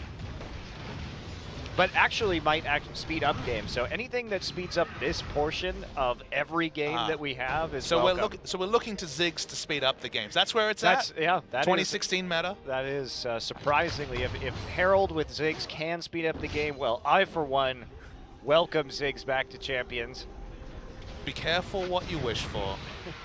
Seriously. Yeah, it's true. Somewhere Easy Hoon's like, yes, yes. You're somewhere in the depths of China. Easy Hoon waits for Dandy to gank his lane. Some say he's still waiting for that.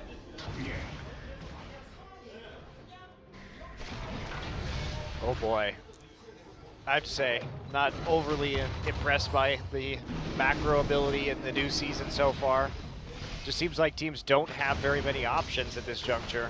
But you know who must be really impressed? The Empire coach, because what could you realistically expect?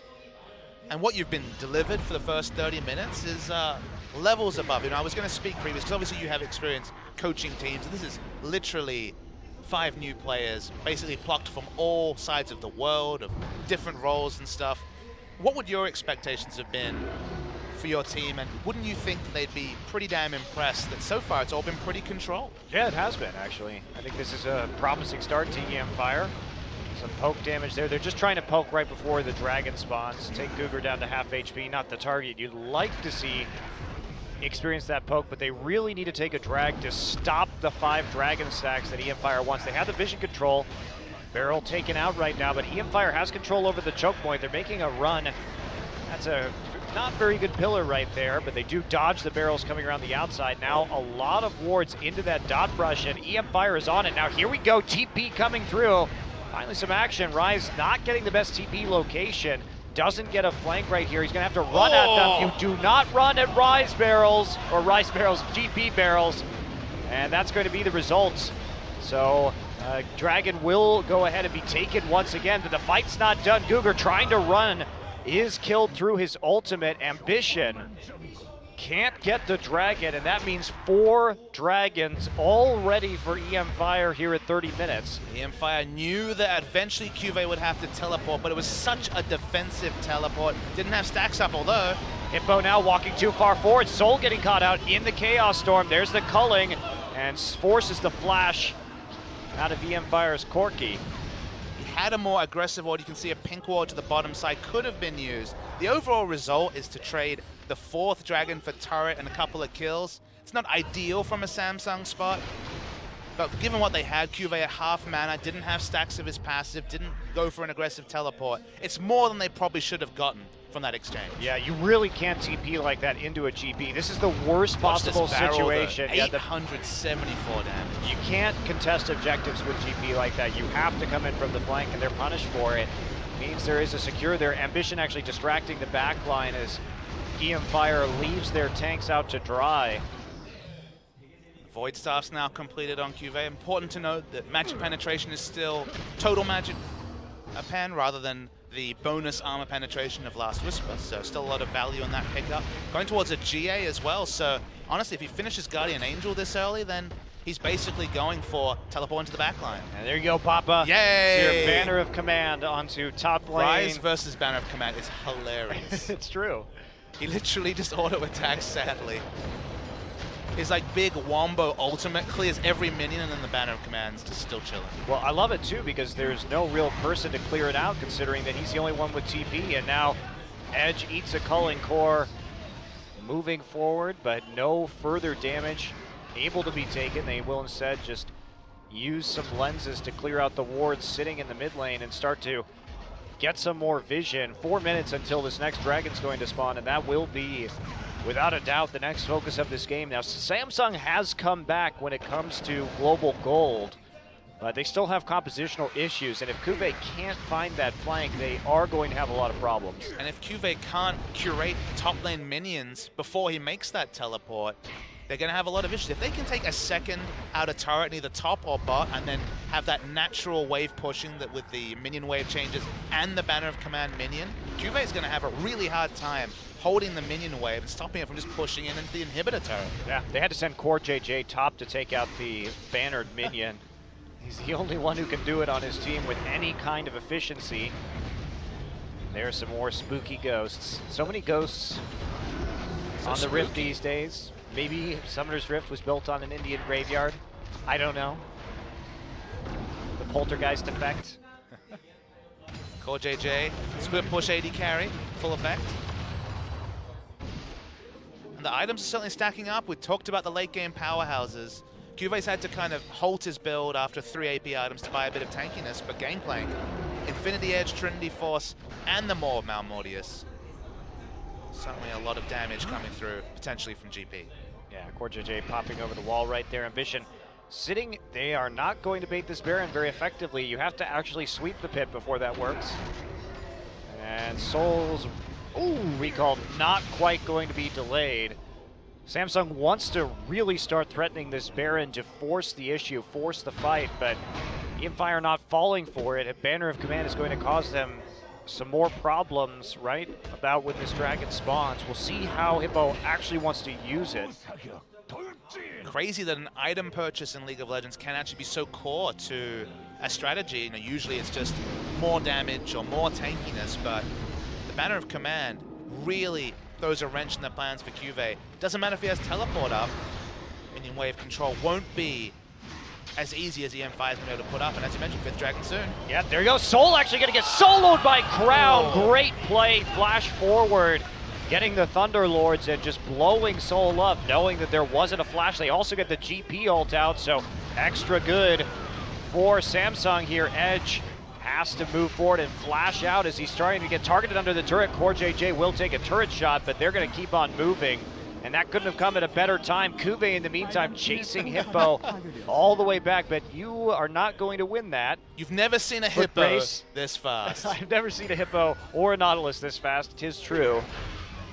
Death timers are so long in this patch, you know, from minutes 15 to 40. Death timers are on average much, much longer.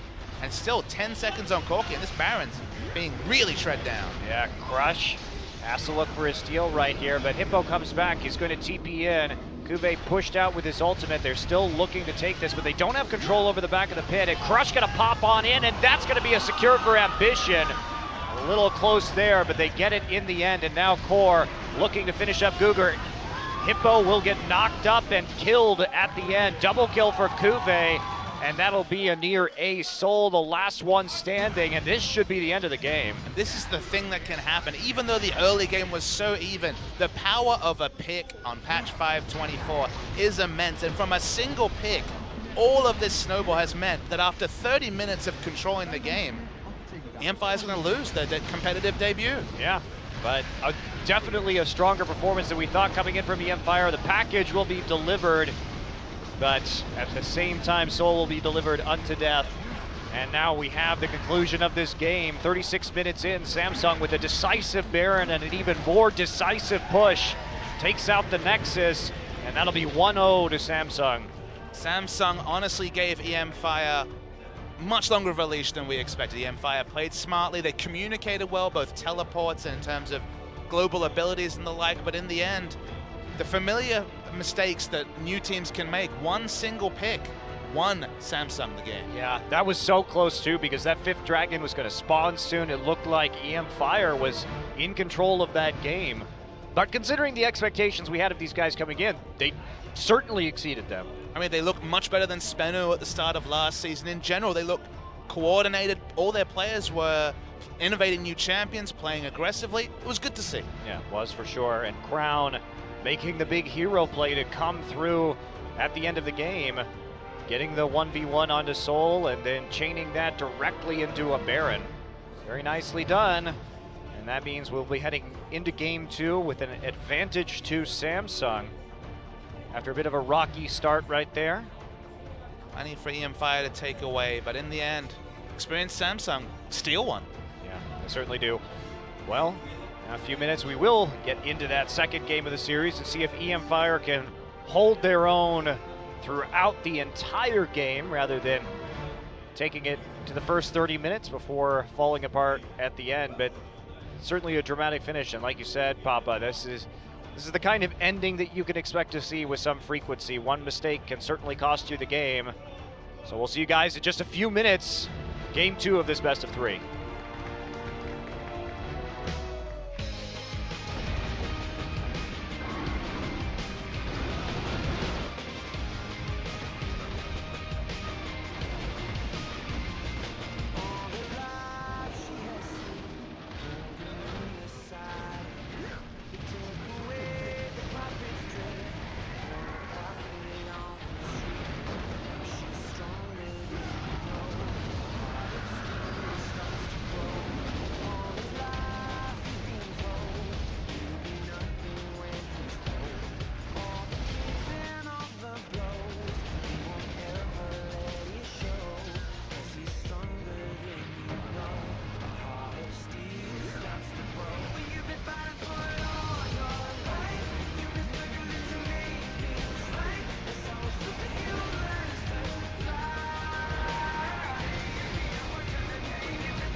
you acting on your best behavior. Turn your back on Mother Nature.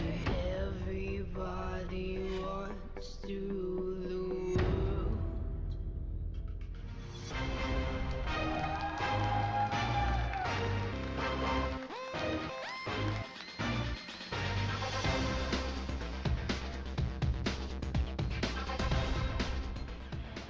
It's MVP time, and that MVP will be crowned as he has crowned MVP. His coronation is complete, Baba Smithy. The crucial pick, and that's what happens in this match. If you have 2 turrets down in the mid lane and you die that late in the game and they get Baron, they're just going to drive straight down and kill your Nexus. Death timers are so long. I believe it was a 45-second respawn timer by the time the kill came through. There was a lot of people, Hippo specifically, who could have been the MVP if EMFire were able to come up with the win, and damned if they weren't close. 4 dragons to close. Take a look at some highlights here from Crown, forcing Soul out of that engagement. This was after the 4th dragon was picked up by EMFire, but this is what it was all about. Soul. Spooky ghosts, you got hit by the ghosts. That means enough slow that you are going to be chased down. Too spooky. Too spooky for me. A lot of weird interactions happened there, but regardless, Samsung picked up the Baron, and with Corki only now respawning, that was the game. So very quick finish to a relatively static game with lots of mid grouping. You take the turrets down, and then you walk into mid lane, and then you repeat until the wave comes back on your side of the map. And that is the level of strategy we have in League of Legends at the moment. It's the start of a season, Monty. Well, you know what? I hate those minion wave changes. Uh-huh. I hate what they do to the game. Uh-huh. I want old minion waves back. Uh-huh. Riot, please. Also spooky ghosts. Also that. Less spooky, please. Visible ghosts. Friendly ghosts. Casper ghosts. Wait, Wraith's in this game. Wraith is in this game. But see, he changed from Casper to the much more angry-sounding Wraith. It's true. And then he started losing a lot, but that was probably because he moved to Samsung. Perhaps not connected to the ID change. I miss when he was Ice Bear. Yes. I miss real Foxy. Oh, Chaser. Why'd you have to change? And EMFire is in such a bittersweet position. If you were the EMFire coach, honestly, you'd kind of tell your team to go up back there and do exactly what you were doing well in game 1. And there wasn't really much to minimize. Soul missed position, got too cute, got picked, and the game was over after they'd spent 30 minutes of playing solid, rotational, and objective-focused League of Legends. I mean, it was a good kill from Crown. He knew that the Corki flash was down, he had his flash up, and he hit the ghost, and that was Corki just a little bit too close, couldn't get out. Yes, he hit the ghost. He hit the ghost. Solid skill shot ghost. Am I in 9,000 range? If yes, press spooky ghost. Press ghost. Well, no more Rise this time. Honestly, it felt like Hippo played around the Rise, and in general, EMFire rotated around the Rise really well. We were complimenting Hippo on the Banner of Command, which really stops any split push shenanigans with Rise, but hey, best to not deal with it this game. Yeah, the Twisted Fate 2, Crown specialty, he has been the most played champion in solo queue, I believe, and that means if you have a red side counter pick, maybe you don't want to let him have that one. Misfortune banned once more by EMFire will not be a blue side first pick for them. But we have a lot on the table still. We have Fiora, we have Kindred. Somebody's getting one of these. Feels like Rek'Sai will be the red side rotational pick unless she's ascended to first pick status. That has been the level that we've seen Rek'Sai contested today. Gangplank's the final ban, EMFire. Edge was playing that fine. Again, more collateral damage for everything else that happened in the game. And yeah, that's a Kindred first pick. Kindred first picks. That means that Cuvée does have the opportunity to get the Fiora, which was banned against them. Could be Fiora Alistar here in the first round. You know what I want to see, Monte Cristo? The champion that Ambition has impressed me on the most and that directly counters Kindred in team fights. I want to see his Lee Sin once again. The Lee Singer? That would be actually quite interesting. He's 5-0 in summer season on Lee Sin, then he stopped playing it. Yeah, that was one of the weirder aspects. His Warrior enchant Lee Sin at a time where people just weren't playing Lee Sin with that particular itemization did surprisingly well. And then he stopped playing it. That's true. He had like undefeated Nunu and Lee Sin, and then halfway through the split was like, well, this is out of the meta. Stop playing it. Goodbye. Goodbye. So Kindred up first. Probably means that Hibba's going to be playing a tanky top laner, just based on how Kindred operates these days, although you don't have to play Kindred in the jungle. You can play Kindred in mid lane. You can play Kindred AD carry. I mean, you can. You can. Whether you're actually going to do that here is unlikely, but still a little bit of a flex pick and something you do have to consider when you see Kindred drafted. Kalista and Thresh, both likely locks, and there we go. Crush continues identity of being an AD carrier, transported into the jungle role and playing AD carries in that role. Honestly, it worked fine for them in the first game. He was more of a cleanup AD. He was 3-0 at one point, but that wasn't really from aggressive invades like we saw yesterday from Bubbling on Bengi. But we saw the power from aforementioned Bubbling. If you get in there and start trading as level 2 Kindred, you will dominate any of the meta junglers. So Victor, once again, the selection blind for Crown, meaning that we are going to have a Lissandra top lane confirmed, showing both of their solo lanes. What are they leaving out? They're leaving jungle as a last pick. Maybe we're going to get Spicy from Ambition. Spicy from Ambition. I think it has to be Gragas or Lee Sin, though. That's kind of... You need something to deal with the Lamb's Respite from Kindred. Yeah, you have to have some answer, whether it's displacement or sufficient tankiness. You see Syndra hovered over. That would be our first Syndra of the season, and possibly yet again a Nautilus top lane. And Edge did play a lot of Azir in the last season, but Azir not the strongest pick at this point in time.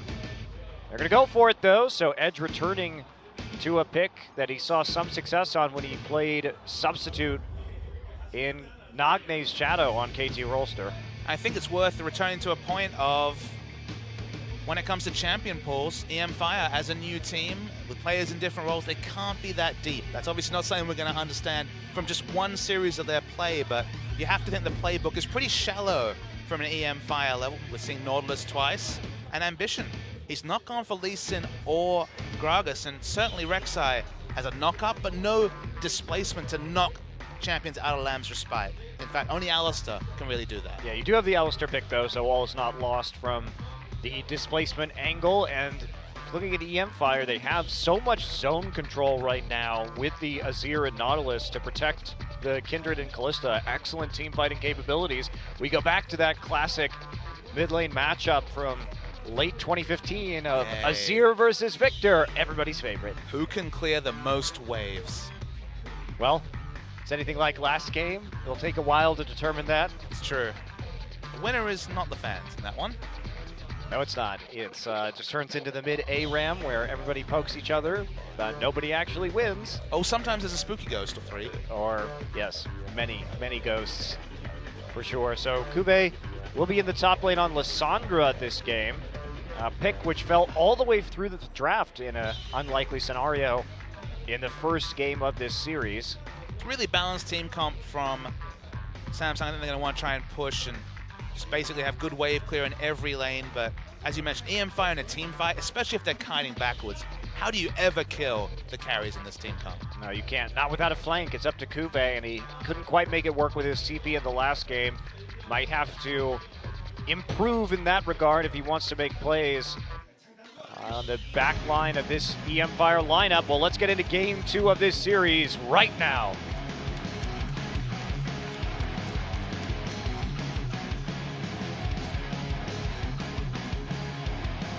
Mother Nature, everybody wants to rule the world.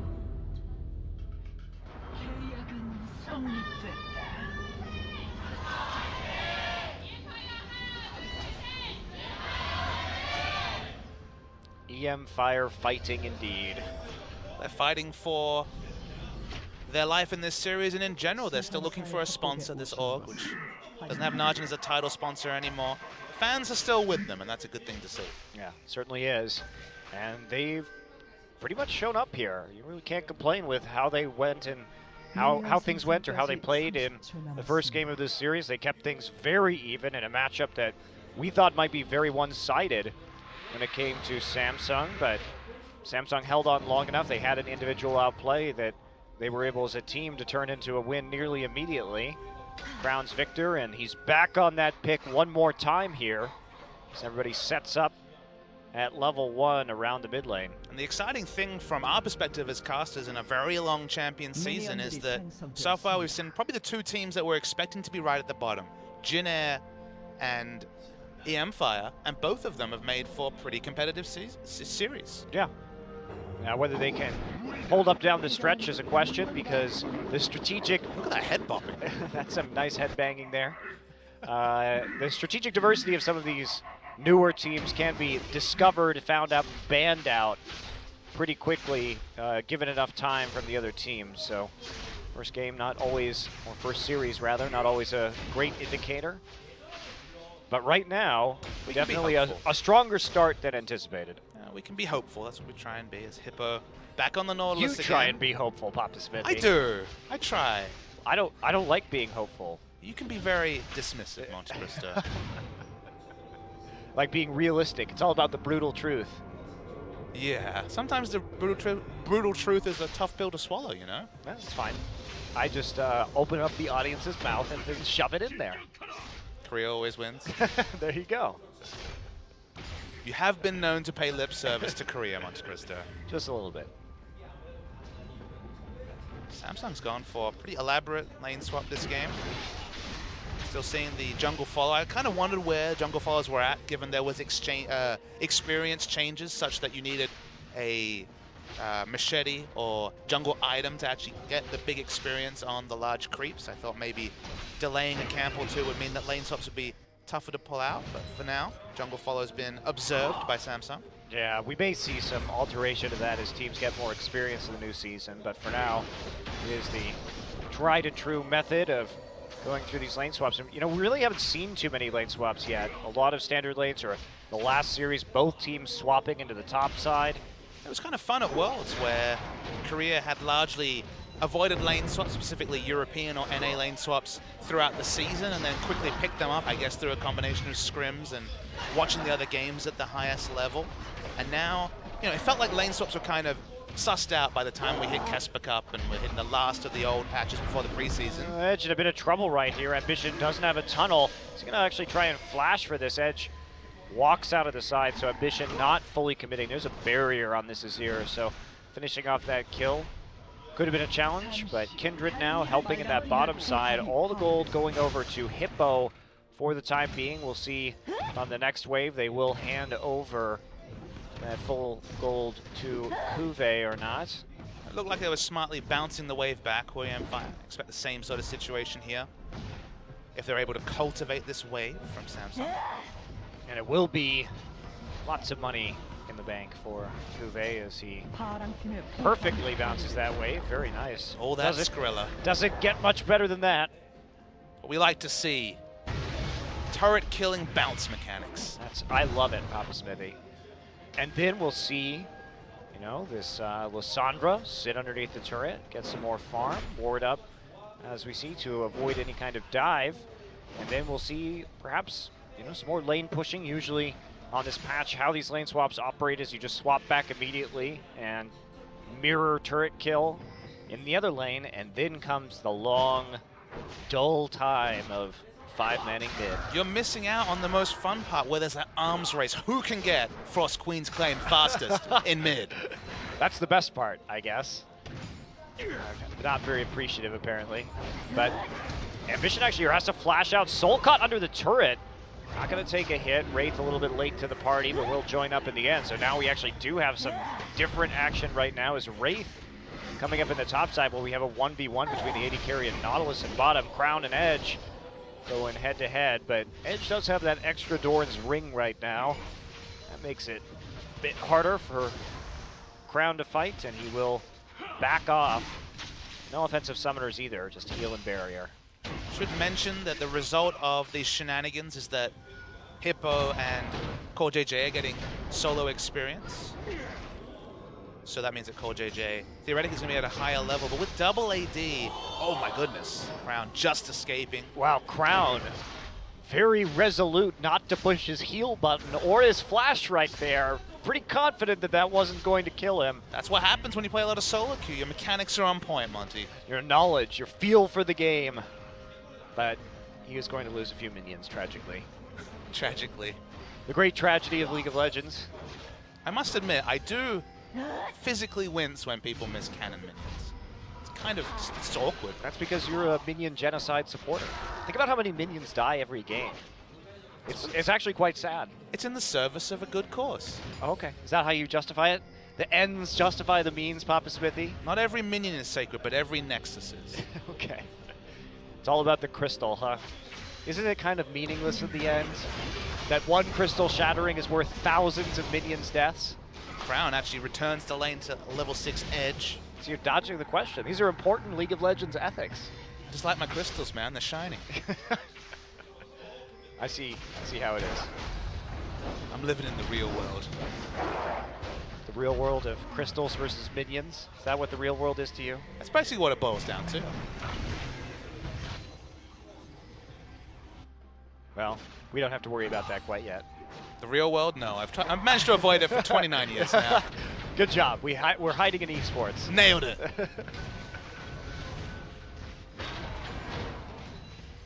Oh, man.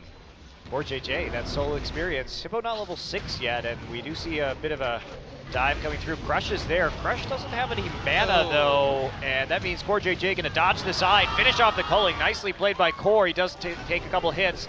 Cuvée there, TPing all the way down to make sure they can secure this turret kill, but that does leave Souls Kalista alone in the top lane. Crown and Edge having a very exciting mid lane battle. Edge runs himself with the mana ultimate. Love it. And the unique thing there was it's actually a smart TP from Cuvée because they got all that turret damage in. They're going to eventually take out the turret as well if they so choose, while Kalista was just maintaining the wave, denying Cuvée up top. So the teleport, they get a kill, they get an objective, looking like 2 objectives, and Kalista's not even punishing them on the minimap at all. Yeah, and the dragon too, that's, when you have your teleport in the top lane, you do have more control over the dragon. Really nothing they could do with Hippo in that bottom side. And Soul here, just trying to keep the wave where he can and bounce it back. But this will be a nice edge. Cuvée getting the solo gold off the turret. Maybe even in CS, but now slowly gaining advantages over the enemy top laner. The argument is the reason why we're seeing so many siege comps. Double AD has been the story in multiple games so far in Champions, is that the global gold from turrets is the biggest win condition or the biggest amplification you can pick up. Before it was getting your 5th dragon stack started, but now because the mid game is so severe where death timers are longer from 10 minutes to about 40 minutes, we just saw in the previous game the power of a pick in the mid game, that when you get that big global team-wide gold from the turrets, it just seems to be so much more highly prioritized over things, over other objectives. Yeah, and definitely has been the story of this very young season. And patch 524, which a couple days left here, will not be seen in professional play in most of the world. You're getting something you can't see anywhere else. Exciting 5.24 action. Brought to you by OGN. Until next week. So, while it's, I won't say hot, sort of lukewarm and focused around the mid lane. Yeah. Hard sell there, Monty. I do my best. Told you, brutal honesty. It's the way forward. Fans know when you're lying. For you, it's not that often. You're pretty plain. Some would call you abrasive. Some might. All right, well, some action in the mid lane now. Wraith trying to wrap around the side. Only level 4, so he's going to take that Nautilus ult and then retreat into the enemy jungle where he is taken out by Souls Kalista. So they tried to make a play onto Azir, but the rest of EM Fire there and waiting. Cuvée has been farming up a storm, however, and now has an extremely nice freeze. Such a really poor time to try and make a pick when Cuvée didn't have teleport and had a massive minion wave. You know, most of the time you try and make plays around pressure, but right there, no pressure on that bottom side, and they knew, of course, Cuvée wasn't going to be showing up. Instead of just taking that slow advantage of the frozen wave, they get a little greedy and pay for it. Still healthily in the lead, however, and up a turret. And they have plenty of wave clear right now. Gonna play around this top lane. There's gonna be a hook onto Wraith. Level 4 still. Yeah, no follow-up sufficient to actually take him out, but they get some nice poke damage down. Core doesn't have the culling to clear out this wave right now, so it's just a little bit of poke here and there and the turret damage. Should have it for the next minion wave when it crashes into the turret if they go for another hard push. So sounds like they'll keep this. This is so much farming experience for Kuve, though. He has kept this wave frozen forever. He's got both turret solo gold, and now he's going to get all this farm. The Rod of Ages timing is going to be really quick at Hippo. He's going to be living on basically the scraps of experience and gold he can pick up after that early 1v1. Yeah, very different from last game where he had some nice farm up in the top side. Kuve still there, maintaining the freeze. What a weird world where freezing is once again viable. Freezes were so easy to punish, or so often punished last year, that it's surprising to see a freeze for now go unchecked. All right, well, or JJ will go ahead and clear this out. Ambition eats the hook, but there's not follow-up. Nice disengage there from Wraith. No real chance for a dive quite yet. You say this. Hippo trying to go around the side. Turret is low, but Edge there too. Victor now coming up to join the rest of his troops. Gugur is low. Hippo's going to be actually frozen in the gravity field and punted out, but there's the finisher. Core JJ turns it around as Kuve sits there hilariously. I want to see the Kuve cam. What's he up to? I want to see his face. Yeah, he's just chilling. He's like, this minion is going to be mine. I'm going to auto attack this. Let's see if he gets the cannon. Gets Yeah, it. baby. Get that cannon. This is basically the Nasus feels where you're just sitting there being like, I know there's fights going on, but I'm There getting he is. stacks. He's just there. He looked pretty chilled. He did look pretty chill. He's like, oh no, it's pushing back out now. All my hard minion pruning work has been ruined. Doing his best Flame in a day where Flame had to watch from the back room. Well, he's huge now, goes back, gets his Rod of Ages at 13 minutes, has 35 CS advantage. Let's talk about effective item difference between him and Hippo, who has Swifties. Only. Yeah, that's not good.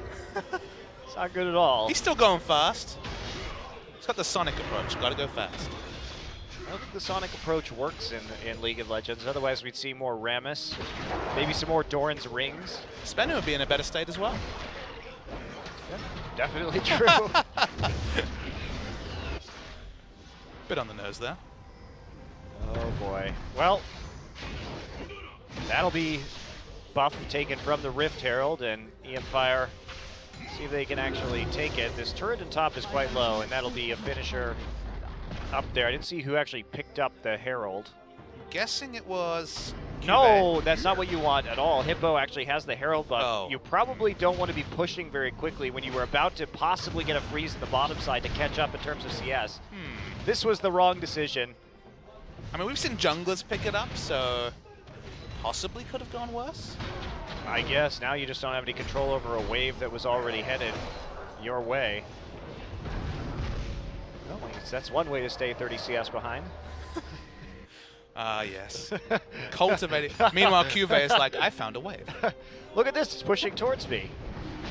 Meanwhile, we're going to take a dragon here despite not having a whole lot of map pressure, but they've got enough on the bottom side and no vision right now from EM Fire. That feel when you get a freeze and the objectives. I hope that's the story of my life this weekend, Papa Smithy. Oh, I see. Clever. Watch the NALCS live on this channel. Coming up on Saturday. I just want to see GBM. You probably don't want to see GBM. No, I love GBM. What are you talking about? We'll be in the same game as your team. I know. Possibly doing unspeakable things. No.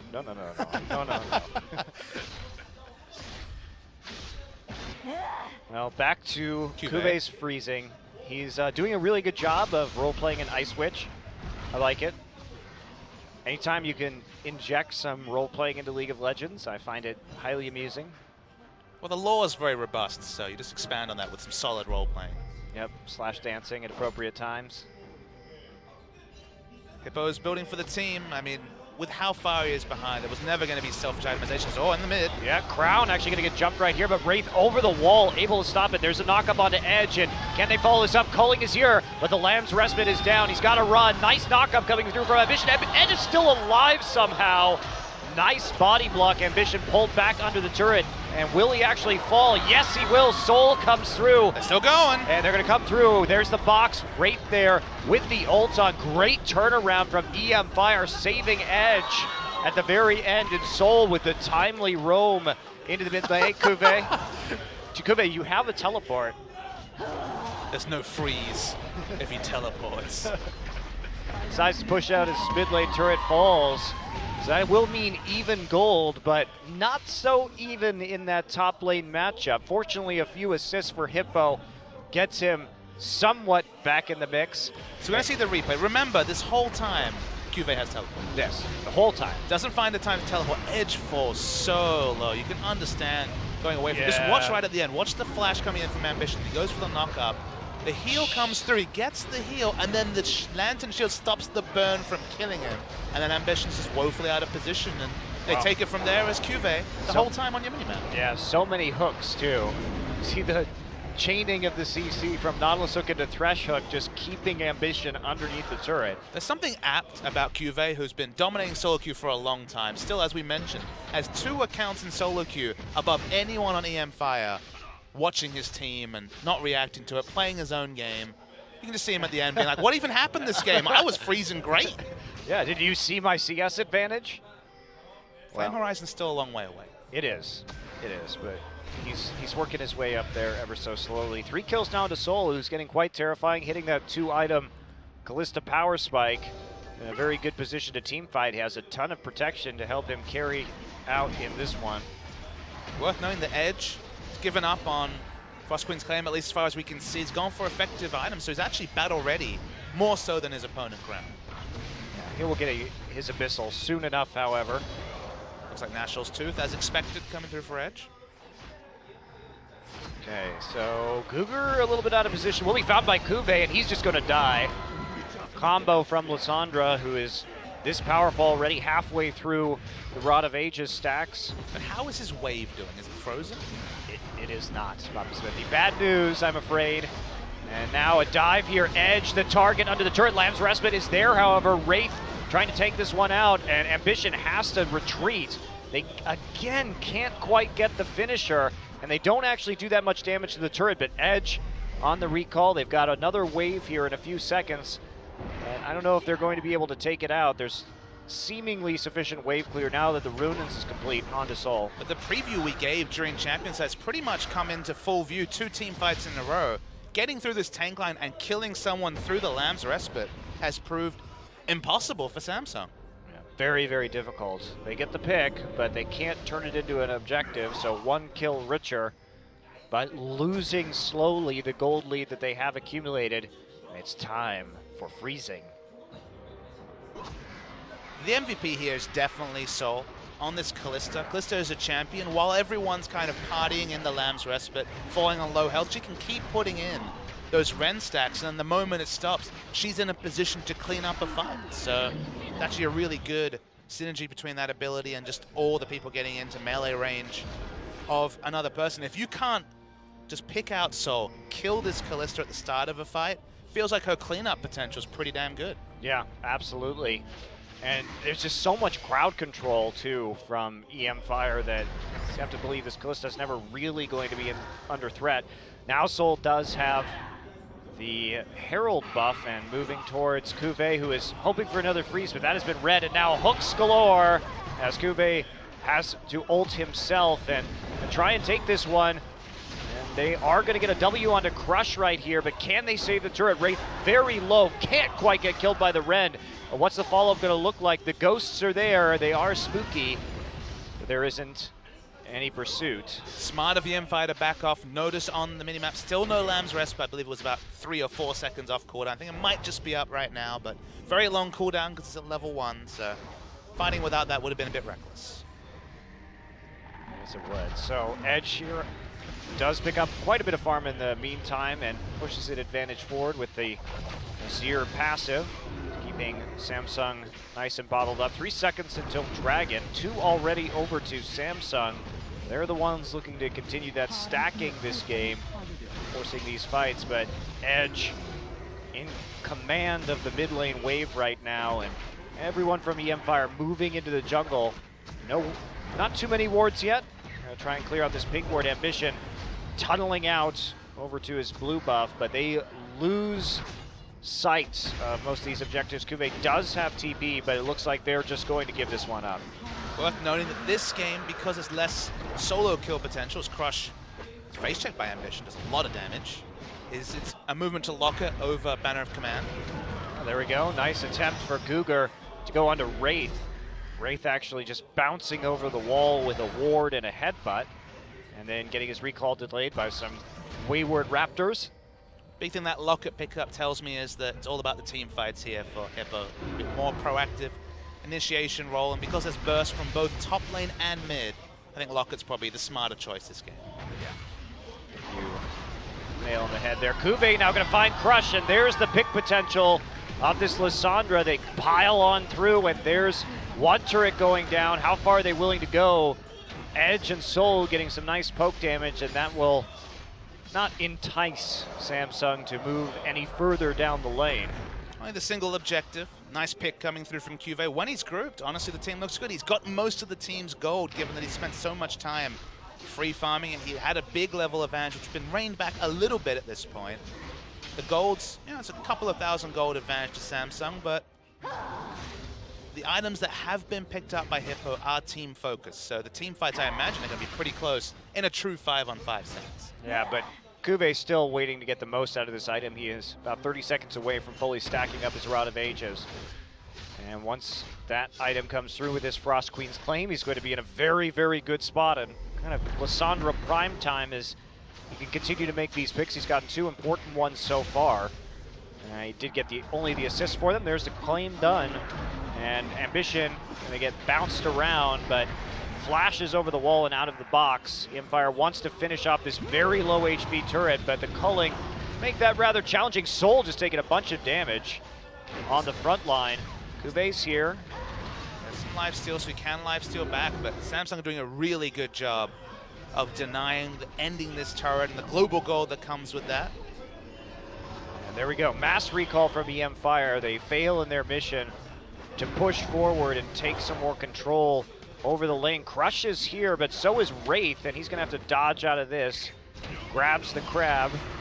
Doing the crab grab before backing out. Hello, Edge going to get knocked around, and now he's on the other side of his wall. Does get Lantern now, but Cougar is going to pay for it. So will Soul, who's caught out with the Lissandra ult right in the front line. Double kill for Core, who's going nuts, and now Crush delaying the inevitable merely as he falls for another kill for Core JJ, picking up a delayed triple, and that's going to be a Baron. EM Fire file in, slowly out of position, one by one, and the result is a resounding win for Samsung. The moment that Cuvée started grouping, their initiation potential, even with all the peel and tankiness on EM Fire's side, has been undeniable, and they're going to pick up a Baron very comfortably off the back of another forced fight from Samsung. Yeah, let's take a look at that one.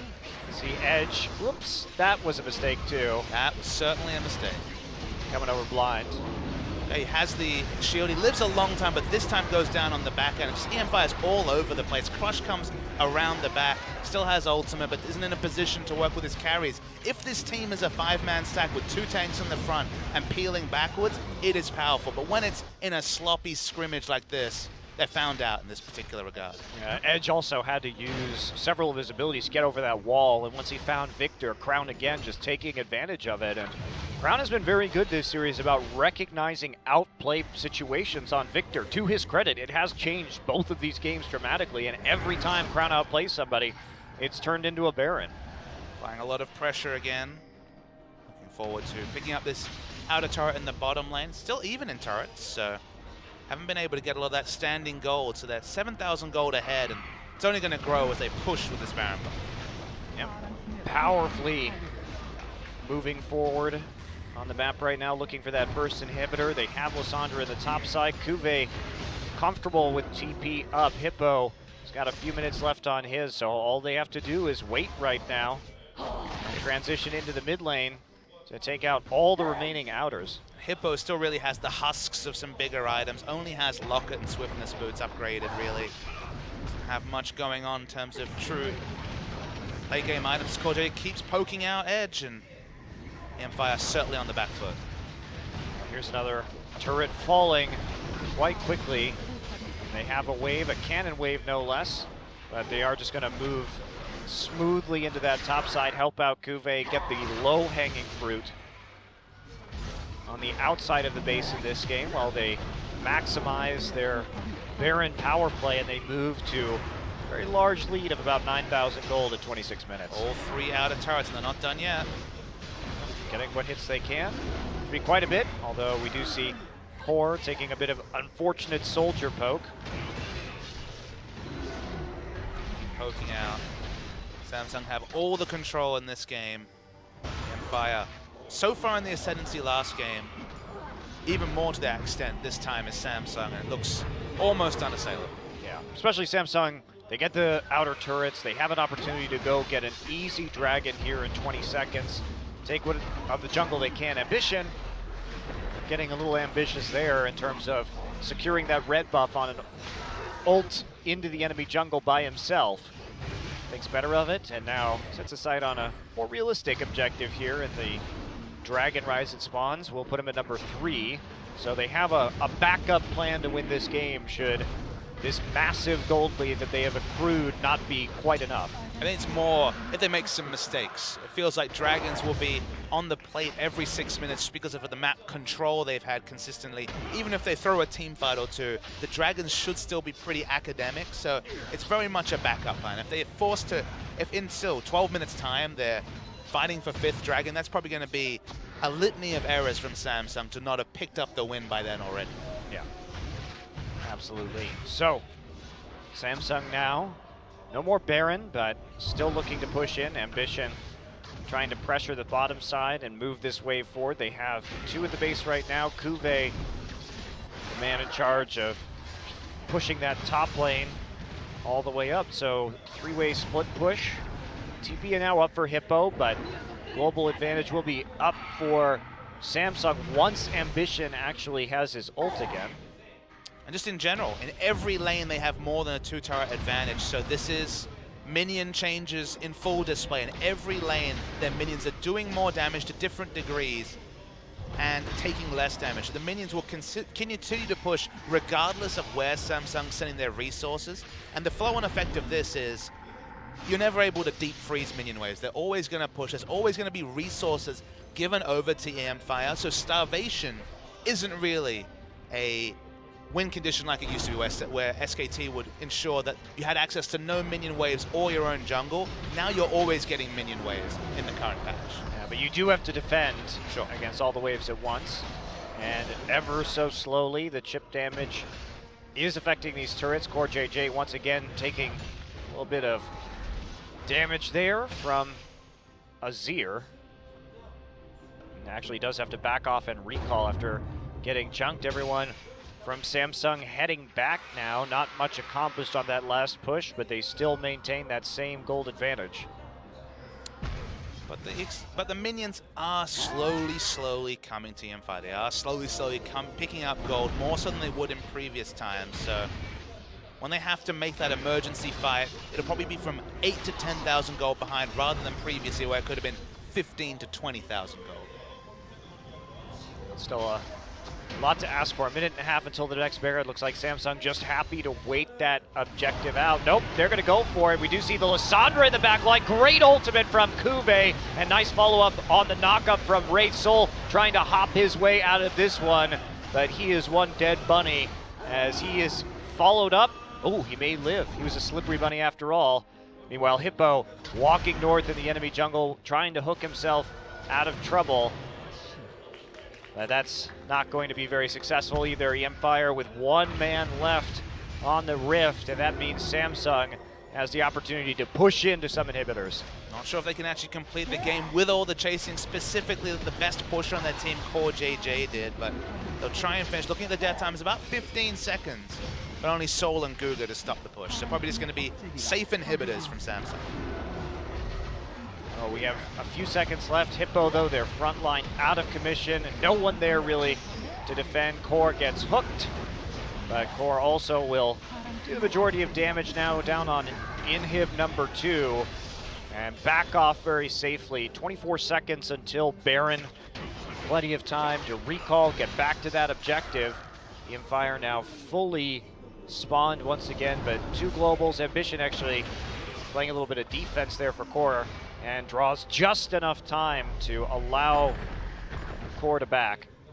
Baron's just about to spawn, but no realistic way for EM Fire to fight for that objective with all the minion waves pushing. Now Baron up minions, inhibitors down. In general, the minion wave push is just out of commission completely right now, so it should be a completely unanswered Baron from Samsung. Yep. No crab control either for EM Fire, so they don't have the guaranteed vision, sending a couple sentinels right now into the river, but those will be cleared out. Juve's looking for teleport flank. Still in base. Here we go. They want to fight. They want to force this one. They can just play the waiting game. There's no reason to do the Baron right away. Just wait for the pick. You have the inevitable minion wave crashing into the enemy base, and they don't see Nautilus. So no one there with a TP to actually defend against double minion waves. Cuvée, he's been very patient this game. Lying in wait. Here he comes. And there he goes, and they're going to lantern him out, but here comes this Lissandra. Beautiful ultimate. 5-man slow, and that'll just be chained into Wraith knockup. And that's going to be about it. Great combo and great initiation for Cuvée. That's the kind of play that he needed to have this game against this very protected carry composition of EM Fire. And there it is, the ace as Crown comes through for the finisher, and that'll be it. No second Baron needed to take game number 2 as Samsung takes a 2-0 in their first series of 2016. The textbook teleport flank on Lissandra. You could have told me it was Marin, I would have believed you. Such was the way that they both set up wards for him to teleport to and just the engage. That is why Lissandra frequently is banned or is taken her flex pick nature, and the fact that she is able to initiate despite being a burst mage. Really nice play from Cuvée, and hopefully a preview of his continued improvements over 2016. Well, Wraith too. The follow-up on that Lissandra ult was absolutely gorgeous. Lissandra just bouncing the entire team up seemingly of EM Fire, and very nice game from Samsung. A little bit of a slip up there, but for the most part just playing the map better, denying so much CS with the deep freezes from Cuvée. And the EM Fire had the control game 1. It was an individual outplay by Crown that gave Samsung that win. But game 2, good teamwork from Samsung, good warding, excellent flank engage to end the game. Samsung had so many issues with ending games last season. They and Jin Air had the biggest problems at translating early advantages into winning games, so it's nice to see them stack the deck in that situation, get the smart flank, get the engage, and finish a game clean. Yeah. And Core too, putting up a big stat line in that particular game, getting a pretty instrumental triple kill to take the first Baron and having generally nice positioning and use of the culling on Lucian. I mean, Core JJ, he was in a Dignitas lineup that didn't do a lot of winning, but I think he was always a player that got the respect of other pros and also other fans. He always played his role. He never really stepped out. It was never really the reason the team was losing. And he looks like a very solid hand. He might not be Fury levels of carry, but maybe he's just a reliable AD that this Samsung lineup needs to function. Yeah, and Core did most of his development. He was an amateur player here in Korea that was known mostly as a Varus one-trick pony before going over to Dignitas. But when I first saw him play, he did look promising. And he will indeed be your MVP of this game in his first series back in Korea as part of Samsung. He will take it MVP alongside Crown for that first game. And we'll take a look. Gorgeous culling. Very nice use of the dash to complete that on the other side. This was more of an Edge blooper reel than necessarily a Core replay. He just used everything to get to the minion wave in time, not respecting Victor just pushing aggressively down the lane. And basically, the rest of that fight was off the back of a poor play by Edge. Yeah, very unfortunate use of cooldowns blindly into Crown's Victor caused a knock-on effect that went to the first Baron of the game. But again, Core here, and Cuvée had some spectacular Lissandra ults this game and great engages too. It's good to see Lissandra play to that level. bans. In so much Lissandra this time, been a lot of bans though, so that makes sense. This initiation, wait for the wombo between Lissandra and then Wraith's like, I can get in there too. Yeah, he can. Boom. Just goes right in for the combo. And meanwhile, Core JJ just shooting fish in a barrel from the side. Double kill for Crown on that burst, but great team fight from Samsung to close out game number 2. We are going to go into an MVP interview with George here to translate for Crown and Core, the C team. All right, thank you guys. So today's second match, Samsung versus EM Fire. Samsung was able to beat EM Fire 2-0. And here is the MVP interview with Crown and Core JJ. Congratulations. First of all, for Crown, I know Samsung has got a lot stronger. How was the first game? I think because EM Fire is a new team, it felt like it was an easy match. But second game, it felt a little bit harder, and I'm worried about their future potential. After you guys got more team members, it feels like you guys have a stronger team. How do you feel? It feels like a stronger team, but sometimes the basic stuff that such as chemistry is not there yet. So we need more practice. I know the opponent played top Nautilus and Graves for jungle. So how do you feel? I wasn't worried too much, but I saw them playing a lot in solo rank, so we actually kind of noticed that before. At first, EM Fire was able to get the higher upper hand at first, but what did you guys talk about in the booth? We actually didn't think too much about it. After the first teleport, we knew we kind of made a mistake, but after that we made a pretty good vision control, and then we thought we were going to be winning this game, and then we kind of won it. I know after you were able to get the solo kill from Corki, what was your thought process behind it? Soul, I know Soul didn't have flash, so I kind of followed him, chased down. I felt like I was getting the kill, so I just went there. Feels like I heard Samsung is playing very hard and practicing a lot. What's your goal for the season? Goal is the World League of Legends Cup, or but in reality, we really want to go to the playoffs. Alright, that was it for Crown. Congratulations. Alright, second game is, or second MVP is Core JJ. I know last year you were in Dignities in North American League. How do you feel about coming back to the Korean League? I think there are advantages and disadvantages of playing in both in Korea and North America.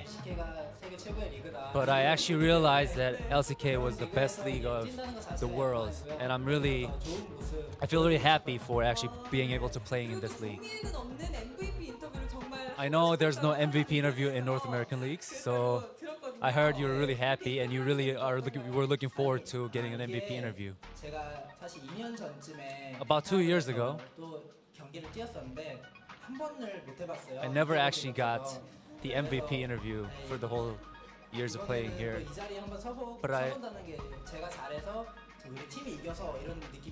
it feels like I played well and then our team played well. That's why I am here right now at the MVP interview. I think this would be your memorizing moment because you got MVP and a win. How did you guys prepare against EM Fire? I know EM Fire was a rebuilt team because they just had a lot of new members, so we were trying to take advantage of that. And then we actually looked a lot of them playing solo ranks as well. I know you got to Samsung with Ambition. How was Ambition? Do you like him? Whenever I'm stuck with what to do or what to do next, or if I need an advice, he's always there for me. So I think he's really reliable. All right, lastly, please say something to the fans in Korea. I'll try to play my best, do my best in Samsung. So please cheer for me a lot. Thank you. All right, that was the MVP interview for Crown and Core JJ. All right, take it away, guys. Thank you. Thanks, George. So words from Samsung. Another 2-0 here, surprisingly enough. We've only had 2 zeros in our first 4 best of 3s.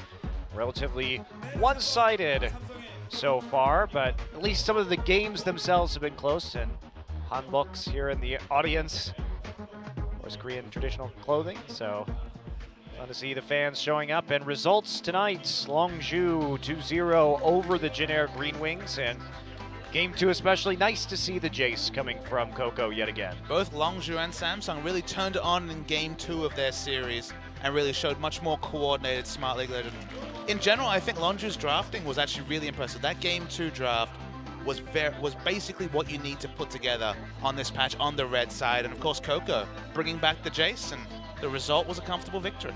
Yeah, really enjoyed that one. Samsung pulling a win out of a seeming defeat in Game 1, but then a clean win in Game number 2. And tomorrow, KT versus Spenu and the Rocks Tigers versus CJ Entus. Spenu is a team on the rise. You may not think so after if you watched last season, but their new jungler Flawless is quite good, and Sassen and Nuclear have been really improving. So I'm interested to see how they do against KT, who came out looking quite strong themselves. I mean, it's a tale of 2 new junglers, whether it's Flawless, who played an excellent game in the relegation match, or it's Peanut on the Rocks Tigers. This team, second in the world, making such a big change. It's going to be interesting. Yeah, it will. So we will see you guys tomorrow. Will be me and Doa tomorrow night. Papa Smithy will be off, but back Saturday for some more League of Legends here on OGN. Again, we do have it 4 days a week now, Wednesday through Saturday at 5 p.m. Korean Standard Time. Exciting stuff. And we will see you guys for another couple days, another 4 best of 3s this week. While I wait for the Korean casters to wrap up here, I'm just going to keep this sentence going until right now.